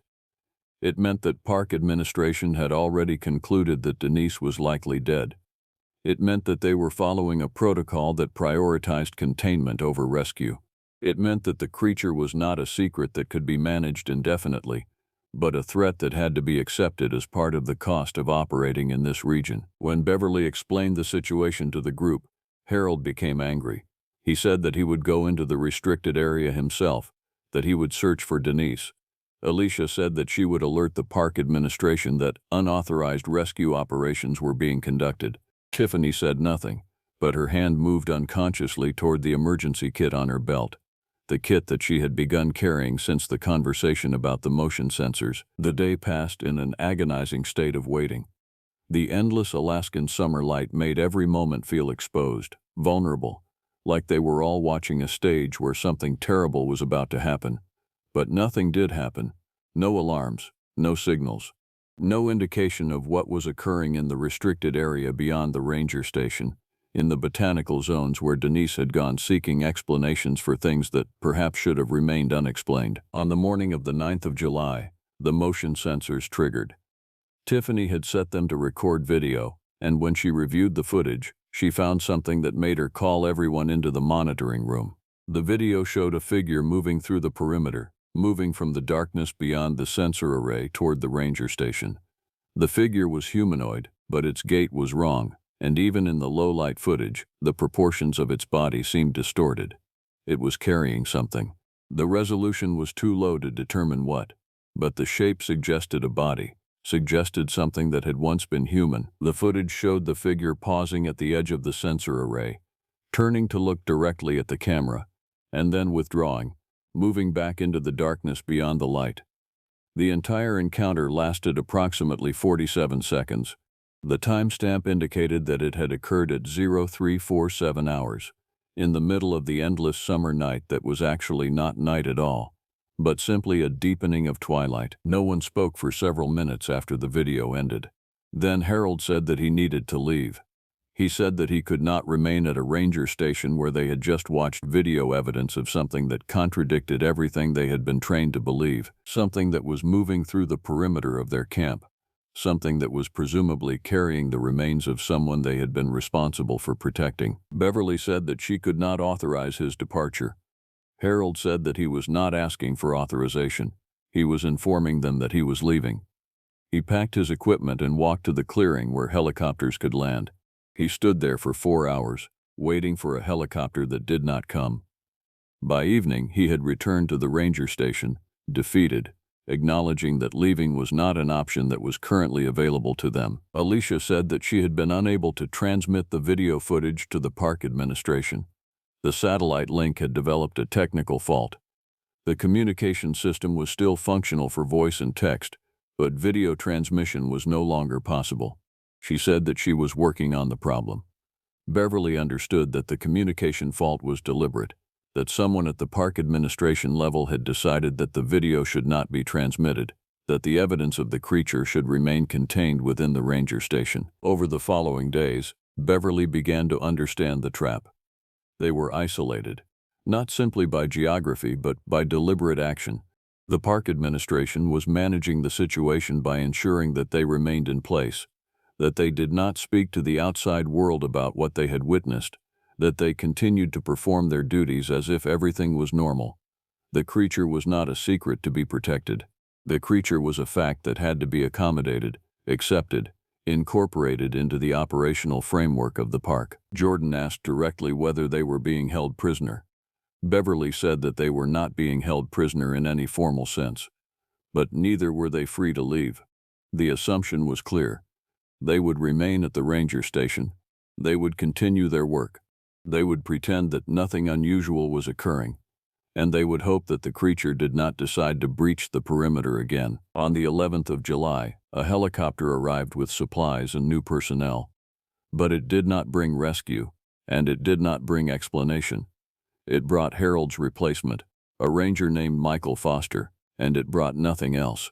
Michael was 34, new to the park, and he seemed to have been informed that he was arriving at a normal ranger station to perform normal duties. Beverly did not correct him. There seemed no point. That night, she sat alone at the observation window and watched the glacier in the distance.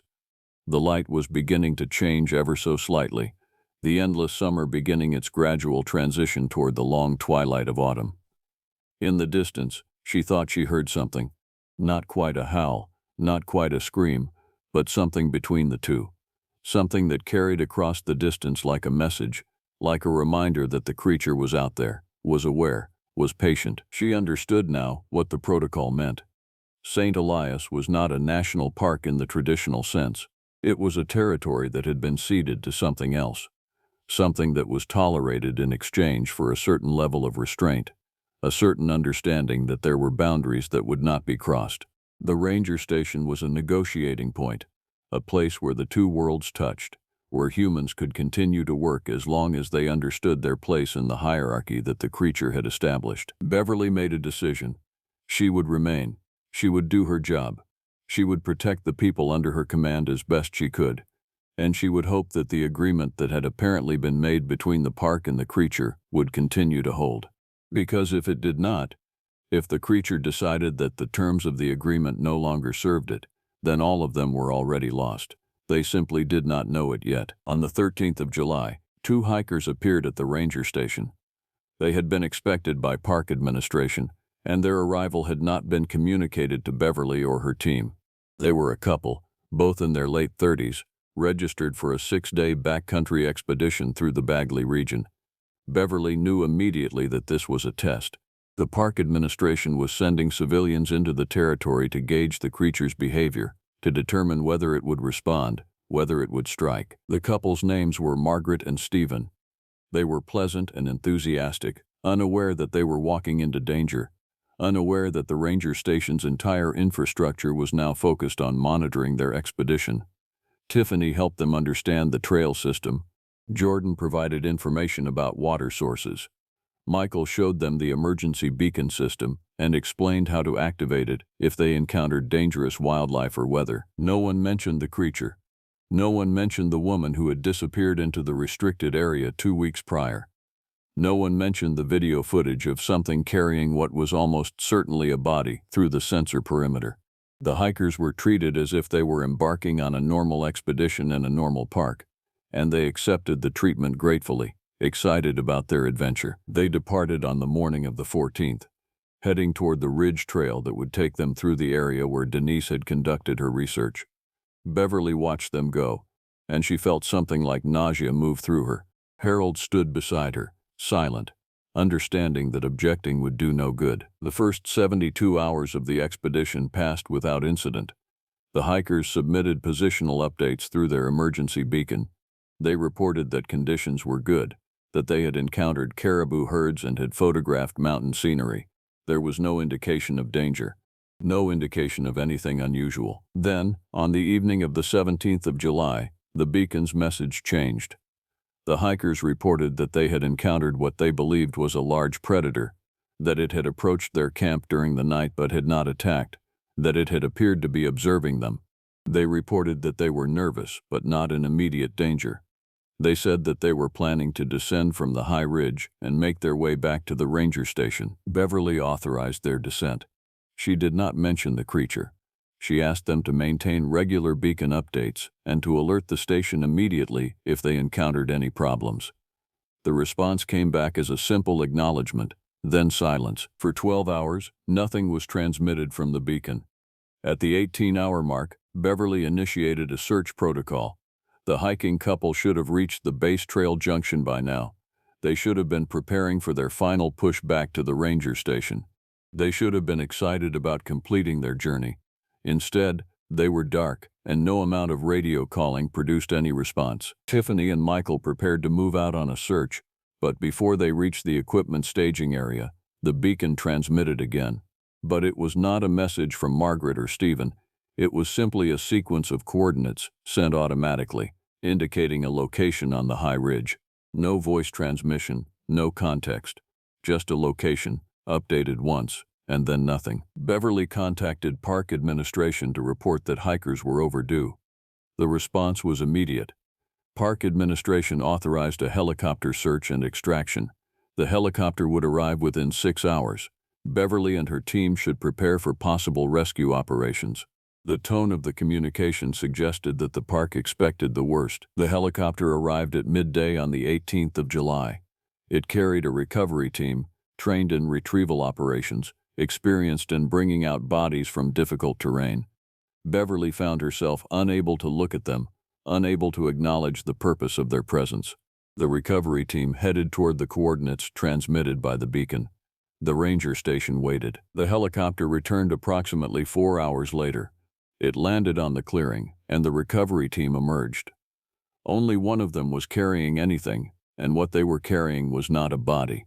It was Margaret's backpack, damaged, blood-stained, empty of everything except a jacket and a water bottle. The hikers themselves were not with them. The recovery team had found the beacon at the location, had searched the surrounding area extensively, had found no sign of the humans who had been carrying it, but they had found something else. Scattered across the area where the hikers' camp appeared to have been were tracks, large tracks, bipedal, clearly visible in the soft ground near the water source. The tracks showed a pattern of movement that was deliberate and purposeful. The tracks ended at a particular point, and from that point, there were signs of disturbance consistent with a struggle. From there, the tracks continued, moving away from the ridge, moving into terrain that was increasingly difficult to follow. The recovery team leader briefed Beverly on the finding. He said that whatever had occurred, It was consistent with a predation event. The hikers were almost certainly dead, consumed, or otherwise removed from the area. The predator appeared to be large, appeared to move on two legs, appeared to be aware enough of humans to be interested in them. He recommended that all backcountry access to the Bagley region be suspended immediately. Beverly said that she would file that recommendation with park administration. She said it knowing it would be ignored, knowing that the hikers had been sent into the territory as a test, and that the test had been passed.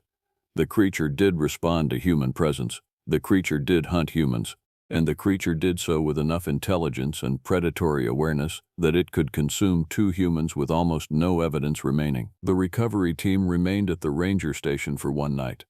They seemed uncomfortable, seemed to understand that there was something about this place that did not match their training or their experience.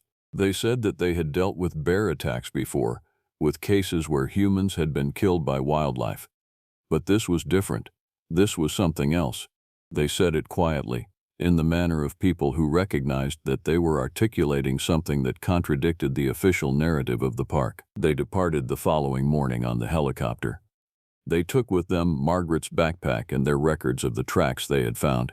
Within 12 hours, park administration sent a communication to Beverly informing her that the hikers had been declared officially lost, that the search had been suspended, and that the Bagley region was now under formal closure for the remainder of the season due to hazardous conditions. The closure notice gave no specifics. It simply stated that the area was closed and that no backcountry access would be permitted. With the closure came a certain peace, and with the peace came a terrible clarity. The park had decided that the threat was significant enough to warrant closure, which meant that the park had decided that acknowledging the creature, at least internally, was preferable to continued exposure of civilians to the danger. The hikers had died for this acknowledgement. Their deaths had provided the data that justified the closure, that justified the protocol. Beverly understood that this was how it would continue. People would be sent into the territory, people would die, and those deaths would be absorbed into the machinery of the park system, documented as tragic incidents in a dangerous wilderness, explained away as the inevitable cost of outdoor recreation. The creature would continue to occupy its territory, would continue to hunt, would continue to be tolerated because the alternative of sending in people to confront it or to attempt to capture it, was deemed more dangerous than the alternative of accepting its presence. On the 21st of July, Denise's body was discovered. Not by the ranger station's team, but by another research crew working in the adjacent region. She had been found on a slope approximately 2 kilometers from the area where she had set out, and she was in advanced stages of decomposition. The findings were that she appeared to have fallen, and that she had likely been dead for several days before discovery. There was no evidence of predation, no evidence of foul play. The official cause of death was listed as accidental, as a fall in treacherous terrain. Beverly read the official report and understood what it meant. The park had recovered Denise's body and had reconstructed the narrative in a way that made her death explicable within standard wilderness injury paradigms. The creature's involvement was erased. The evidence of the creature's presence was contained. The creature remained a secret. Harold wanted to protest. He wanted to make statements, to contact media, to blow open the conspiracy. But Alicia gently pointed out that his communications were being monitored, that any attempt to transmit information that contradicted the official narrative would be blocked, that his position at the ranger station was now contingent upon his compliance with the official story. They had been recruited, Beverly understood. They had been selected for this posting because of their competence, their experience, and most importantly, because they could be trusted to understand the situation and to maintain silence. They were not prisoners in any legal sense, but they were bound by something more powerful than law. They were bound by the knowledge that they possessed, by the understanding of what occupied the territory they were supposed to manage. Jordan said that she could not continue. She said that her research was becoming impossible to conduct because she was too aware of the threat, too focused on watching for danger rather than gathering data. She requested reassignment. Her request was approved within 24 hours. A helicopter arrived and extracted her from the ranger station. As her machine lifted into the sky, she looked down at the group standing below, and Beverly saw the relief in her expression. the gratitude of escape. With Jordan gone, the ranger station was down to 5 people: Beverly, Tiffany, Harold, Michael, and Alicia. They became a tight unit, bound by the secret they carried, by the knowledge that they possessed but could not articulate. They moved through their duties with the mechanical efficiency of people performing actions that had become divorced from any meaningful purpose. But something was changing in the territory. The creature seemed to have become more active, or perhaps they were simply more aware of its activity now. The motion sensors triggered regularly, capturing footage of something moving through the perimeter at night. The footage was always unclear, always inconclusive, but it was becoming more frequent. In the last week of July, a new message came through the radio. It was from Park Administration, and it contained instructions for a protocol that had been designated as the St. Elias Protocol. The protocol outlined procedures for monitoring and managing the threat to human safety in the region. It detailed how incidents should be classified, what should be reported, and what should be contained, how the territory should be managed to minimize human exposure while allowing the park to continue operations in adjacent regions. The protocol was explicit about one thing: the creature was to be tolerated.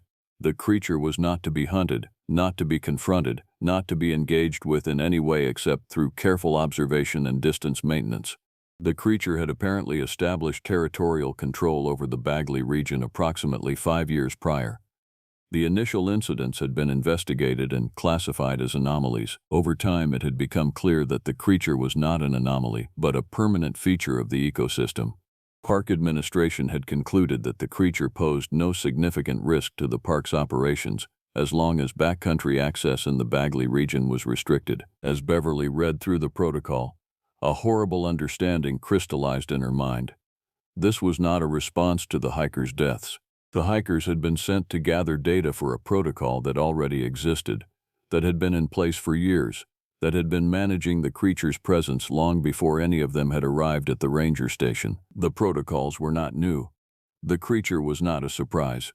The entire structure of the ranger station, the selection of personnel, the specific assignments, all of it had been designed to manage this one secret, to maintain this one terrible fact of the park's operation. By the 1st of August, the motion sensor data had been compiled into a comprehensive record of the creature's movement patterns. Tiffany had created visualizations, maps that showed the creature's path through the territory, the areas where it spent the most time, the direction from which it typically approached human settlements. The data showed a creature that was intelligent, that was aware of human presence, that was deliberately probing the perimeter of the ranger station at regular intervals. But more concerning than the patterns was what the data suggested about the creature's learning. Early in July, the creature had approached the ranger station directly, carrying what was almost certainly Denise's body.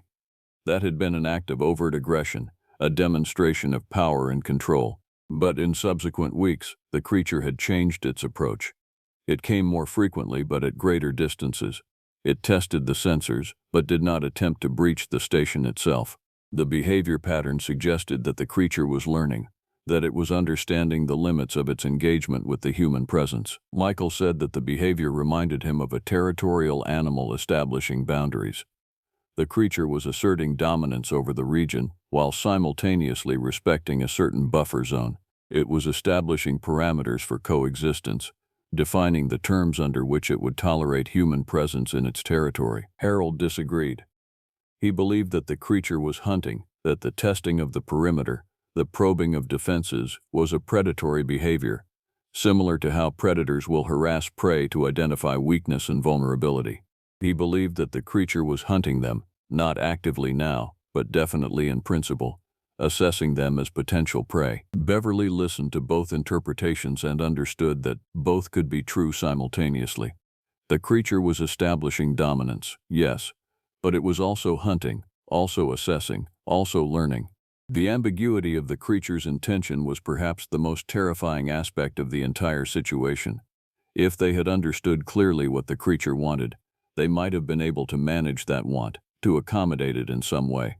But the uncertainty, the possibility that the creature could decide at any moment that the terms of coexistence no longer served its interests, meant that they lived in a constant state of provisional existence. On the 3rd of August, something changed in the territory. The birds stopped singing. All of them, at once, as if some signal had been transmitted that they had understood as a message to leave. The silence was not complete, but it was profound, and it was obvious to everyone at the ranger station. It suggested that something significant was about to happen. Tiffany checked the motion sensors constantly through the day. The devices showed no unusual activity, no indication of the creature's movement, but the silence of the birds persisted. As evening approached, Beverly made a decision. She gathered everyone at the ranger station and announced that they would increase the watch rotation. She would implement a protocol where at least 2 people would be awake and alert at all times. They would monitor the sensors, the radio, the perimeter. They would be ready. No one asked for explanation. No one asked what they were ready for. Everyone understood that something was approaching, even if the sensors had not yet detected it. The night of the 3rd of August passed without incident, but the silence of the birds continued. On the morning of the 4th, Beverly contacted Park Administration and reported the change in the territory. The response she received was brief. Park Administration said that they were aware of the situation. They were monitoring it. No additional resources would be provided. The ranger station was to maintain normal operations. Normal operations seemed absurd, but Beverly understood that it was the only response available to them.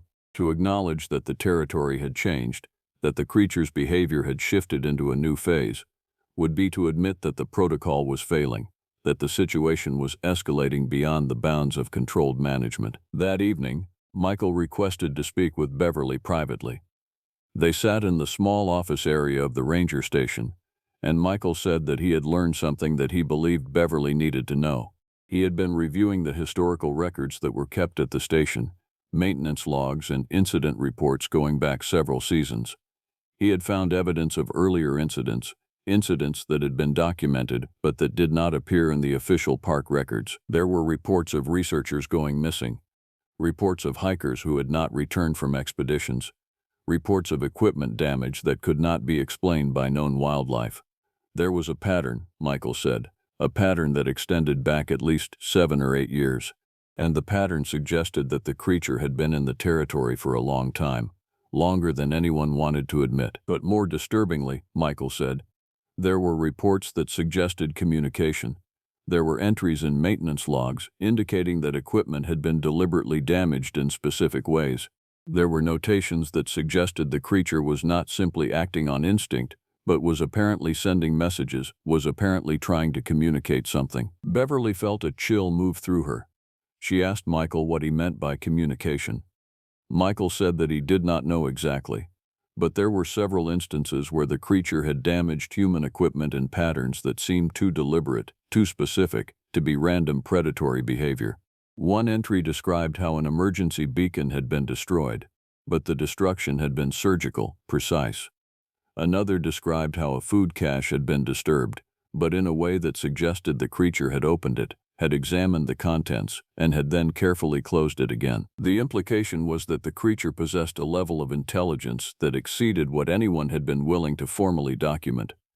The creature could understand human tools. The creature could manipulate them. The creature was aware of human presence at a level that suggested it was not simply an animal operating on instinct, but something more complex, something more conscious. As midnight approached on the 4th of August, the motion sensors began to trigger continuously, not in random patterns, but in a deliberate sequence. The creature was moving along the perimeter, moving past each sensor in what appeared to be a calculated path, moving through the entire sensor array in a systematic manner. Tiffany watched the footage in real time. She said that the creature seemed to be testing each sensor, passing through the activation zone at speeds that suggested it was aware of how the devices worked, how far their range extended.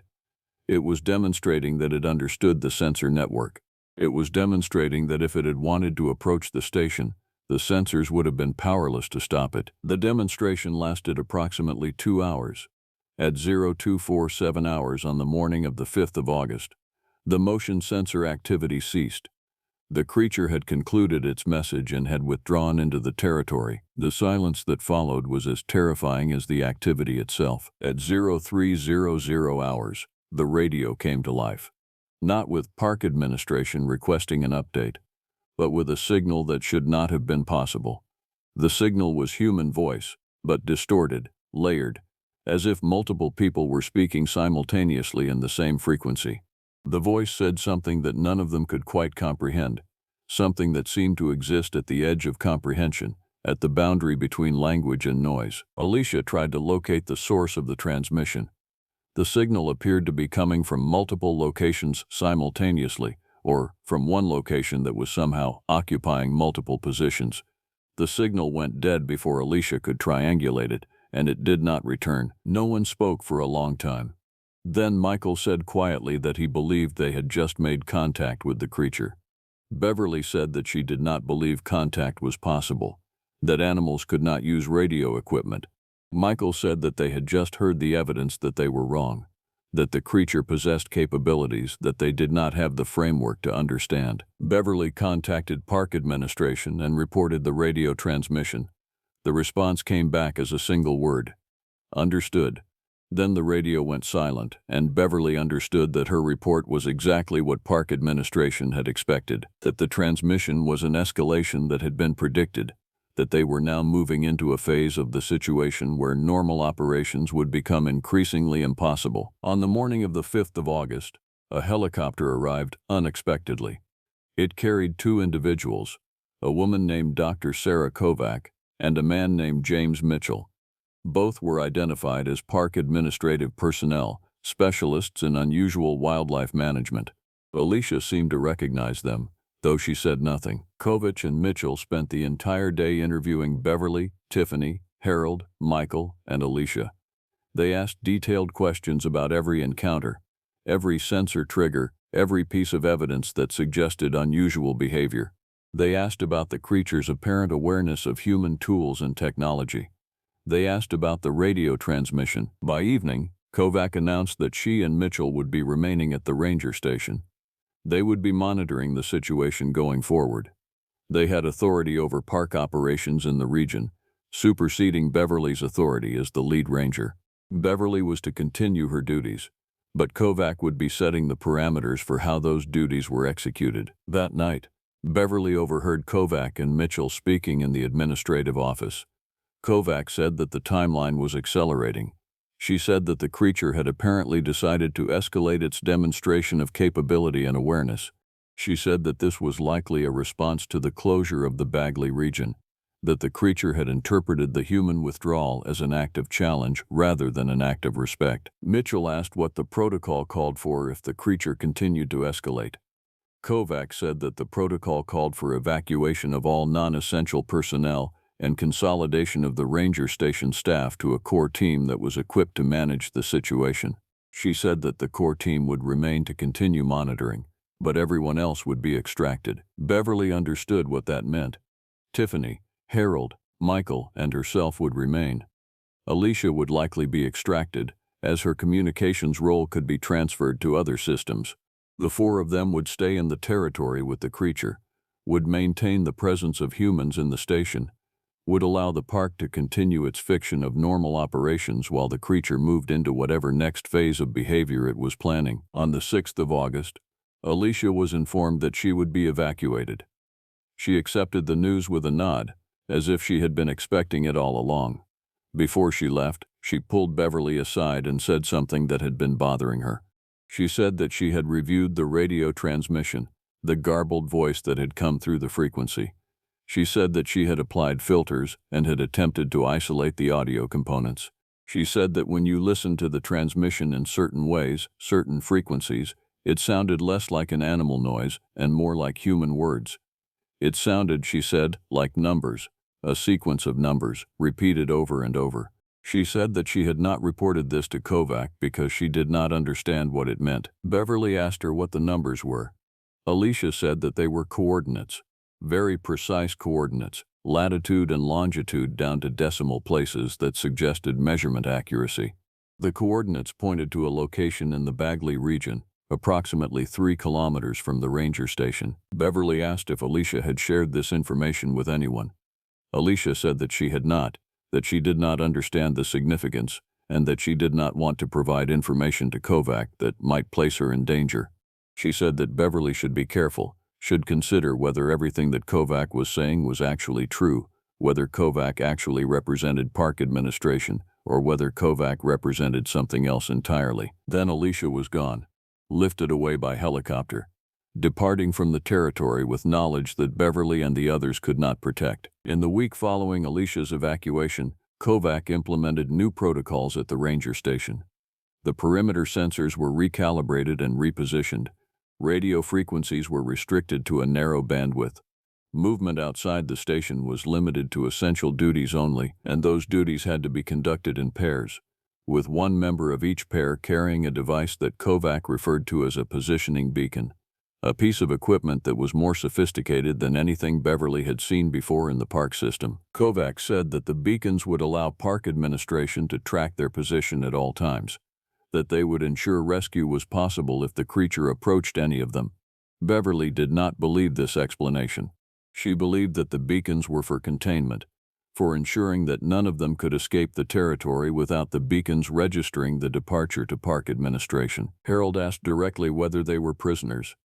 Kovac said that they were not prisoners, that they were essential personnel who were being monitored to ensure their safety. Harold did not pursue the question, understanding that the distinction was semantic rather than substantive. On the 10th of August, motion sensor activity resumed, but it was different from before. The creature was no longer testing the perimeter at distance. It was approaching the station itself, deliberately, openly. The video footage showed it clearly, showed the bipedal form, showed the way it moved with an intelligence and grace that was absolutely wrong for any known predator. The creature came to the fence that bounded the outer perimeter of the station. It stood there for approximately 10 minutes, observing, waiting. It made no hostile movement, but its presence was undeniably aggressive, undeniably territorial. It was asserting dominance by approaching, by putting itself in a position where it could not be ignored. Then it did something that was even more disturbing than its approach. It spoke. The sound came through a frequency that Alicia had identified as a human voice pattern, and it carried 2 words, repeated precisely 5 times. The words were, "Come outside, come outside, come outside, come outside, come outside." The voice was not the creature's voice in any natural sense. The words were too perfectly articulated, too precisely enunciated. The creature had somehow learned to reproduce human speech, had somehow obtained or manufactured a device that would allow it to communicate in language rather than in animal sounds. Kovacs told them to ignore the message. She said that it was a psychological manipulation, an attempt to provoke them into leaving the safety of the station. She increased the security protocols. She installed additional barriers. She implemented a lockdown that essentially confined them to the interior of the station except for essential maintenance duties. That night, the creature returned. It brought something with it, something that it placed on the ground near the fence, something that it then walked away from before withdrawing into the darkness of the territory. Michael was the one who noticed the object on the monitor. He activated the perimeter lights and illuminated the area where the creature had left something. It was human remains, bones, scattered, partially decomposed, covered in dark residue. The remains of someone who had been dead for a considerable amount of time. Michael said that the bones looked fresh, relatively speaking, that they suggested someone who had died perhaps within the past month or 2. Kovac ordered them not to approach the remains, not to investigate, not to acknowledge the creature's message, but Beverly could not ignore it. She understood what the creature was demonstrating. It was showing them that it had the capacity to dispose of humans, that it had done so before, that it would do so again. It was demonstrating the consequences of resistance, the fate of those who did not comply with its territorial dominance. Beverly asked Kovac whether the remains were part of the experiment, whether park administration had known that the creature would demonstrate its lethality, whether Alicia and Denise and the hikers and whoever else had disappeared were part of a controlled protocol to establish the creature's behavior patterns. Kovac said that Beverly was speculating beyond her authority. She said that Beverly should focus on her duties and should not concern herself with park administration's operational planning. On the 11th of August, they opened the emergency broadcast system and found a message waiting, a message that had been prepared and preloaded and was waiting for activation. The message was from someone who identified themselves as Park Administrator Michael Torres. Torres said that the territory of St. Elias was being converted to a research zone. He said that the ranger station would be maintained as a primary observation point. He said that all non-essential access to the region would be terminated. He said that the resident personnel would be provided with extended supplies and would continue operations for the foreseeable future. The message was not a request for agreement. It was a statement of fact. They were now permanent residents of the ranger station, permanent observers of the creature's territory, permanent witnesses to something that the outside world did not know about and would never know about. Harold wanted to leave. He said that they could not be held without resort to violence, that leaving would not be a violation of any law that they had actually committed a crime under, that they could simply walk away. But when he tried to approach the radio equipment to call for evacuation, Kovac physically blocked him. She said that he was not authorized to use the communication system. She said that if he attempted to do so again, she would authorize use of force. Michael asked her on what authority she was making this decision. Kovac said that her authority came from park administration, that her authority was clear, that they would remain at the ranger station and would accept this assignment. She said that they would receive commendations. She said that their families would be provided with compensation for the extended service. She said that what they were doing was important, was necessary, was in service to something larger than themselves. Tiffany said that what Kovac was describing was kidnapping. Kovac said that she was being emotional, that when Tiffany had time to consider the situation rationally, she would understand that this was the only logical outcome of the protocols that had been implemented. On the 12th of August, Beverly made a choice. She waited until Kovac and Mitchell were in the administrative office, occupied with paperwork and communications. Then she went to the equipment storage and retrieved a satellite phone that she knew existed, that Alicia had shown her months prior. The phone was from before Kovac's arrival, was not integrated into the new communication systems, was a relic from the older operational structure. She took the phone to the observation room and called a number that she had obtained from a ranger's manual, a number for Park Administration's Oversight Committee, a number that existed parallel to the official hierarchy. When someone answered, Beverly began to speak. She described everything. She described the creature. She described the deaths. She described the protocols. She described the fact that they were being held at the ranger station against their will, that they were being used as observation points for something that the official park structure was apparently attempting to study or understand. She was interrupted midway through her description. The person on the other end of the line said that Beverly was calling from unauthorized equipment and that the call was being terminated. The line went dead. Beverly looked at the phone and understood that there was no appeal, no parallel authority that would override Kovac's actions, no rescue that would come from outside the established hierarchy. When she exited the observation room, Kovac was standing there waiting. Kovac held out her hand and asked for the satellite phone. Beverly gave it to her, understanding that she had reached the limits of her ability to affect her situation through any means at her disposal. That evening, Kovac made an announcement. She said that the communication protocols were being further restricted. She said that no outgoing communications of any kind would be permitted without explicit authorization.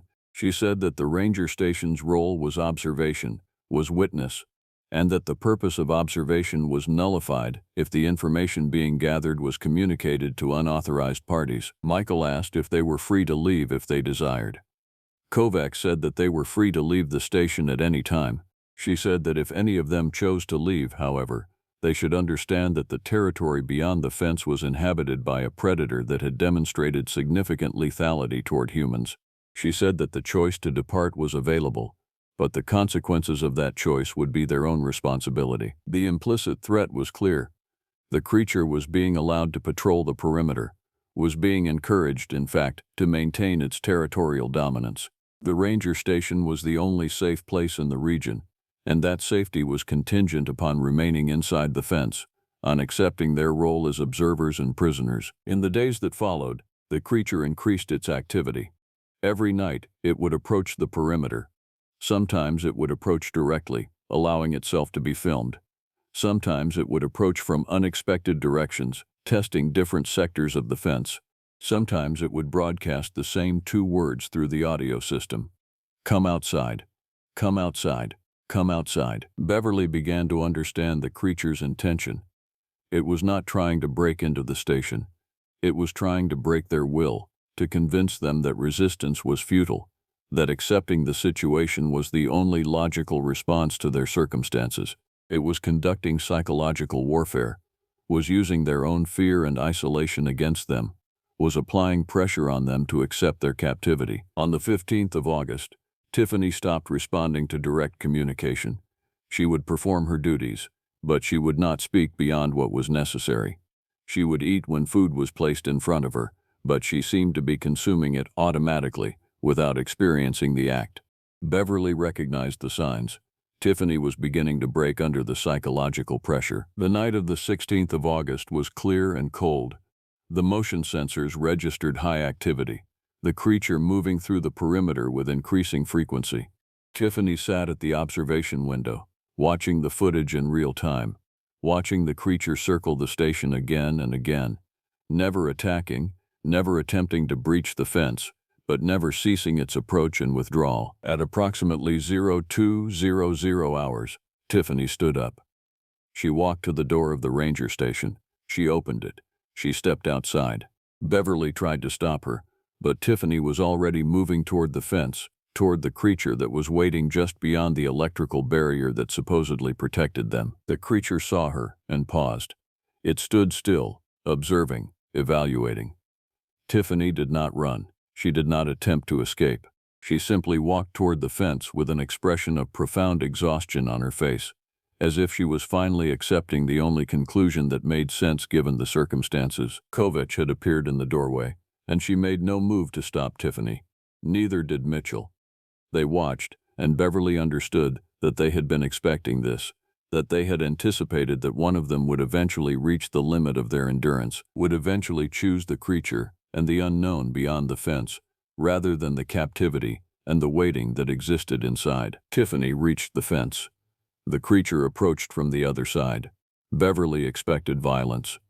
Instead, what followed was almost gentle. The creature extended a foreleg, reaching through the fence, and it brushed Tiffany's face with something that might have been caution or might have been affection. Then it withdrew, and it gestured with a motion of its head that seemed to indicate an invitation. Tiffany opened the gate. She walked through the fence. She walked toward the creature, and then they were both moving away, the creature and the woman, disappearing into the darkness of the Alaskan night, moving away from the ranger station into the territory that had been ceded to them. Beverly did not see Tiffany again. She did not know whether Tiffany had been killed, whether she had survived, whether the creature had somehow communicated with her in a way that made her willing departure preferable to her captivity. She knew only that Tiffany had crossed a threshold that could not be uncrossed, that had chosen something other than survival within the fence. In the days following Tiffany's departure, the creature's activity diminished. It still approached the perimeter regularly, but it no longer broadcast its message. It seemed satisfied, as if the departure of one of the prisoners had indicated progress toward some goal that the creature had established. Harold continued to perform his duties mechanically. Michael spent his time reviewing the sensor data, compiling it, creating charts and graphs of information that would never be transmitted to anyone who might read it. Beverly simply waited, maintaining the observation post, documenting everything with the knowledge that her documentation would remain confined within the ranger station, would never reach the outside world. Kovach began to reveal more of her actual purpose. She said that the creature was part of a population that had existed in the region for a long time, longer than human civilization had existed in the region. She said that the creature was not the only one of its kind, that there was an entire ecosystem of such creatures, that they occupied territories throughout the North American wilderness where human presence was sufficiently limited. She said that park administration had come to an understanding with these creatures, had reached an accommodation where certain territories would be designated as protected lands where the creatures could exist without human interference. She said that the ranger station represented a buffer point, a location where humans could continue to work as long as they understood that they were working within territories that had been surrendered to something older, something more fundamental to the landscape. She said that the creature that approached the ranger station was testing them, was determining whether they would accept their subordinate position in the hierarchy. whether they would respect the boundaries that the creature had established, whether they would survive the psychological pressure of understanding that they were no longer the dominant species in the territory they occupied. Beverly listened to this explanation and understood that it was not actually an explanation at all. It was simply a statement of fact, an articulation of a reality that park administration had apparently accepted and had now communicated to the field staff in the form of their imprisonment and isolation. On the 22nd of August, a helicopter arrived at the ranger station. It carried supplies and new personnel, a replacement for Tiffany, a woman named Sarah Chen, who was told only that she was being assigned to the ranger station for an extended commitment. Sarah accepted the assignment without question, seemed to have been briefed in advance about the nature of the position she was accepting. Beverly wondered how many people park administration had recruited for this kind of work. How many ranger stations existed at the boundaries of territories occupied by creatures that the official world did not acknowledge. She wondered how many people, like her, had been trapped in these places, had been broken by the isolation and the impossible knowledge they carried, had eventually chosen to walk out through the fence and into the territory of the creatures. As the helicopter departed, Beverly sat at the observation window and watched the glacier in the distance. The light was continuing to change, autumn approaching, the endless summer daylight beginning its transformation into the long darkness of the Alaskan winter. She thought about Denise, about the hikers, about Tiffany, about Larry Patterson lying in a hospital somewhere, probably never speaking about what he had seen, probably spending the rest of his life knowing that the official world had no category for the experience he had undergone. She thought about the creature, about the intelligence in its eyes when it had observed her through the perimeter fence, about the understanding that seemed to flow between them despite the complete absence of common language or biology. She thought about the message it had broadcast, the command to come outside, the invitation to cross the threshold and accept the reality of the creature's dominance. She understood that she would eventually cross that threshold. Everyone at the ranger station would eventually cross it. That was the purpose of the station, the purpose of Kovac's presence, the purpose of the entire mechanism of isolation.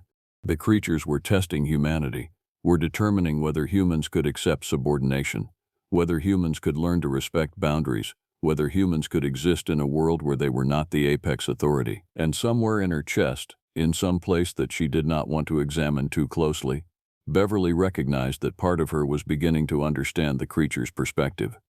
The humans had invaded the wilderness.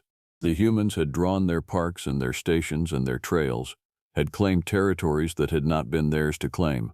The creatures had tolerated this for a time, had allowed the intrusion. But they were now teaching, through isolation and through the demonstration of power, that the tolerance was not infinite, that there were territories where human authority ended, where something older and more fundamental held dominion. The motion sensors would trigger tonight, as they triggered every night. The creature would approach, would test the perimeter, would broadcast its message, and Beverly would watch and wait and understand that she was counting down toward a day when she, like Tiffany, would make the choice to cross the fence, to surrender to the knowledge that she was no longer free, that she was part of a vast and terrible ecosystem where humans were no longer the dominant species. The story I carry with me has no ending, or perhaps it has an ending that I cannot speak. I know only that the ranger station continues to operate, continues to be staffed, continues to serve as a buffer point between human civilization and something that civilization has not acknowledged.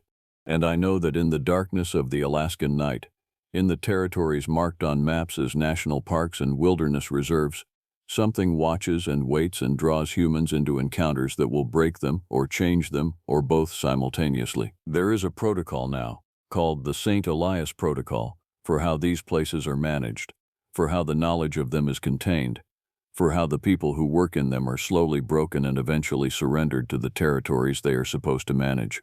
And there are, I suspect, many protocols like it.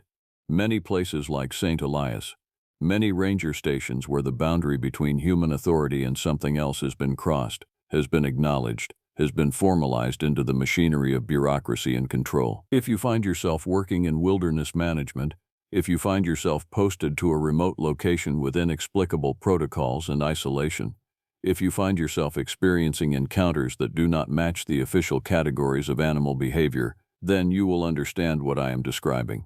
And if you understand, then you will also understand why this story is being told in whispers, why it is being transmitted through channels that will not be officially acknowledged, why it must be heard by those who are prepared to hear it, and ignored by those who are not. The creature approaches as I finish speaking. I can see it at the motion sensor perimeter.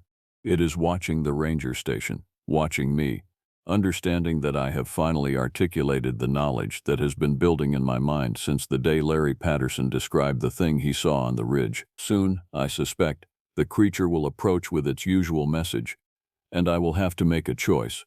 I will have to decide whether I am willing to remain inside the fence, to continue serving park administration's purposes, to continue maintaining the fiction that everything is normal, or whether I am finally ready to cross the threshold and accept what I have always known since that moment when I watched the motion sensor footage of a creature carrying what had once been a human. The choice is mine. The choice is always mine. And perhaps that is the true horror of this place, the terrible gift that the creatures have given to those of us who work here.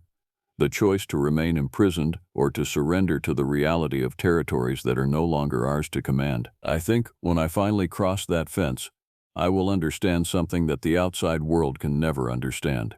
I will understand that we were always subordinate, that the illusion of human authority was always just that, an illusion, a story we told ourselves in the brief moment when we thought we had dominance over the wild places of this continent. And perhaps the creature will teach me something else as well. Perhaps it will teach me the language of that subordination, the grammar of acceptance, the way to exist in a world where I am no longer the species that makes the rules. The motion sensor is triggering now. The creature is approaching, and I am finally, after all this time at St. Elias, truly ready for what comes next. This is the story they told me not to tell, but the story needed to be told. Never told this story to anyone, and I don't really intend to tell it again. I have a pounding migraine today, and this thread has kept me good company as I drifted in and out. I actually don't like talking about this time in my life. When I was around 12, I lived with my mom. We were below the poor level. We lived up in the mountains around Santa Cruz, California. My mom had a friend that owned a large bit of property up there, and he let us stay in a trailer up there. Our trailer was very small and was right beside a garden. A chain-link fence ran around the garden to keep the dog the owner had out, along with other animals. All kinds of deer and things are very common in the area. Also, along the fence area was a single room. It was like a tiny house, but it was only a single room on the inside. This room had light, and since our actual trailer didn't, I spent a lot of my time in there. By the way, sorry that the story will be fairly long. I'm actually pretty bad at writing. I just want to say that first, as this will be the only time. So there's this one thing you should know right now. This small fenced-in area was only a small part of the property, but most of it was just a bunch of woods. Also, I refused to leave the fence area because the owner's dog had been mistreated by children in the past and was very sketchy towards me all the time. If I was alone, it would try to bite at me, even through the fence. The fence was tall, at least 7 feet high, and wasn't even movable, so as long as the gate was closed, I was safe. With that being said, there is no one else around us for miles and miles. Now I'm telling you all this because I think it's important that you understand what kind of scene this was before I already get into the story. So we have a fenced-in location that seems fairly safe. It contains a trailer and a single room with power that is not connected to the trailer. Nothing else around for miles. My mom's van is parked out in front of the gate to the fenced-in area, and a single unpaved road runs from this garden for about a mile to the main house. Now then, I would bring friends up there to sleep over here and there. We all thought it was pretty cool, you know. Besides, we would get our own room to stay in to play video games all night long. It was like a dream come true. The only downside was simple. When it would get dark outside, it would get really dark. No city around, and the trailer would not be lit up. There was no bathroom to use in the room, and you would have to walk through the dark garden in order to get to the trailer to use it. Strange things would happen out here from time to time.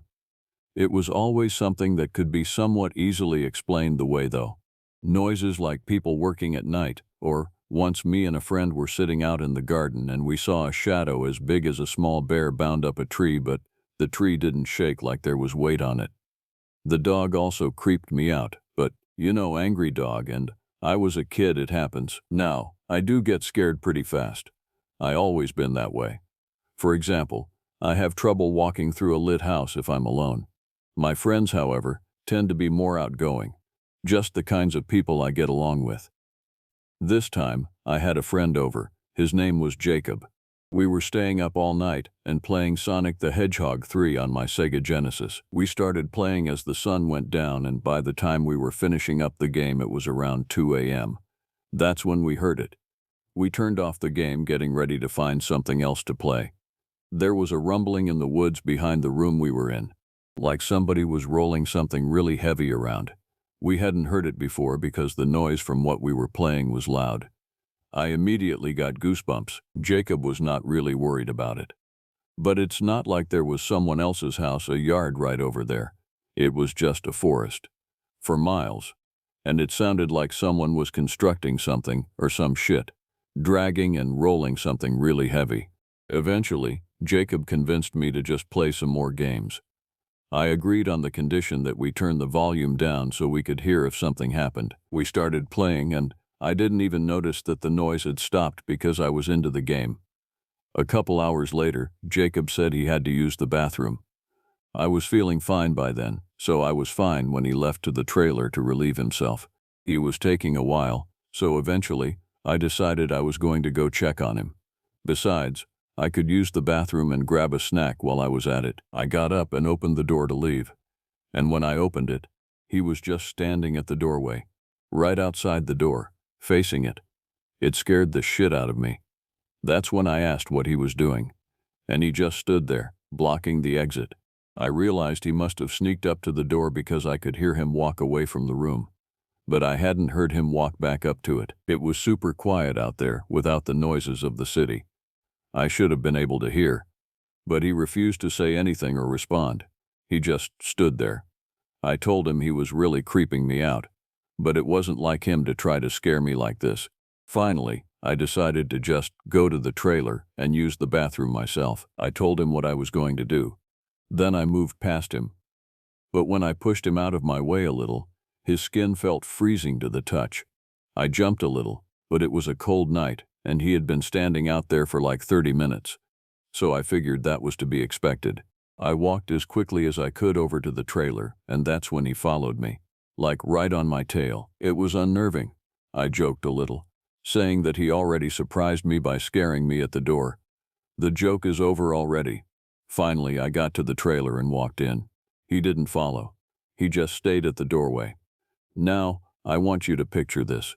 Imagine inside a trailer, with the door open in the middle of the night, and your friend is just standing outside a trailer looking in. I checked on my mom, who was fast asleep. Then I turned to go into the bathroom. It was a portal potty, and we keep the bathroom door shut because it smells bad. When I reached for the door and tried to open it though, it was locked. That's when I heard a nervous voice come from behind the door. "I'm in here." I quickly turned to look at Jacob, but the door was still open, and there was nothing there but pitch black night. I froze. I would have heard the bathroom door open if he had come in behind me and gone that way. There is no way to do it quietly. That's when I just yelled out so loud that my mom woke up. I stared at the doorway, unable to bring myself to move a muscle. She got up, walked over there, and looked out. Not seeing anything, she closed the door and asked me what was wrong. By now, Jacob was coming out of the bathroom and acting perfectly normal, but just a little bit confused. I explained what happened, and Jacob said he was just taking a long time in the bathroom, basically. None of them believed me at all, no matter how much I insist. My mom is sure that I just got sleepy and imagined it. Jacob thought I was trying to prank him. So my mom gets out a big flashlight and walks us back to the room. She tells us to go to sleep. Then she leaves and goes back to the bed herself. Now, this room doesn't have any windows or anything, so after a while, I calm back down a little bit. I'm telling myself that my mom was right. It must have been like a waking dream or something. Meanwhile, Jacob insists that he was in the bathroom the whole time, and I'm inclined to believe him because there is just no way to really get around without being heard. So I settle down, but I'm a little rattled. But I'm thinking that I can just sleep it off throughout the night. Suddenly, the dog starts going nuts right behind us. The room is up against the fence, so the dog must have been like right behind the room on the other side. I guess when the dog started going nuts, I got scared because Jacob started laughing at me and said, "The dog barking at a squirrel or some shit, and you're over here shitting yourself." It keeps going like that for a long time though.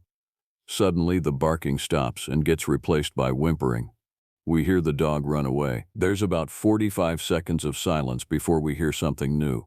A small stretching sound on the back wall of the room. We both try to be silent as we can. Eventually it stops. After 5 or so minutes of silence, Jacob decides to be brave. He decides that he's going to wake up my mom to tell her something crazy is going on. I wish he wouldn't leave me alone, but there is absolutely no way I'm going to go out there. He arms himself as best as he can with a tennis racket we had in the room with us. Then he takes a couple small steps and opens the door and dashes out. I close it as quick as I can behind him. In less than 30 seconds, I hear a scream. Not long after, the door flies open, and he comes back in looking pale as a ghost. He looks tired and his breathing is like he just ran a marathon. His eyes look as big as dinner plates. I then ask what is going on like 4 times before he finally starts getting words out. He tells me he walked out there and he was walking through the garden as quick as he could, and then he saw my mom just standing there. He tried to talk to her, but she stared at him with a blank expression, getting super creeped out because of what happened to me earlier. He took a couple more steps towards her, telling her that he thought something was in the woods. Suddenly, her face turned to an awkward smile. Then he realized something terrible. He hadn't noticed sooner because of the darkness. She was on the other side of the fence. Now, the door to this room does not lock, and as I explained earlier, this room had no windows. As he is telling me what happened, he is also at the same time putting stuff in front of the door. And by the end, I was helping him. In retrospect, whatever was harassing us seemed to not want to actually enter the room or the trailer, because the Jacob one didn't come into the room or to the trailer itself. Either way, we stacked everything we could against the door, thinking somehow, like in cartoons, this would actually definitely keep the creature out. So for the rest of the night, we heard scratches coming from all around the room. I, of course, ended up crying. Jacob looked like his mind had left his body with fear. At one point, whatever was out there was speaking as well. I heard it from right next to me where I was resting against the wall. In my mother's low voice, the same exact phrasing she had used earlier in the night. "What's wrong?" Followed by, "Go to sleep. The sun must have come up eventually. The scratching has well stopped." We heard my mom come to get us. This time, we actually heard footsteps. We, of course, refused to leave the room. My mom had to go get the property owner and have him take the door off. When we saw that it was actually her, I burst into tears again. We never had any experiences like these again, and we eventually moved away. But that one night still haunts me. I still refuse to go out at night unless I'm with a bunch of people, and I will never, ever live in the woods again. Anyways, I hope you all enjoyed hearing about this, as I probably won't tell the story again. Thanks for listening.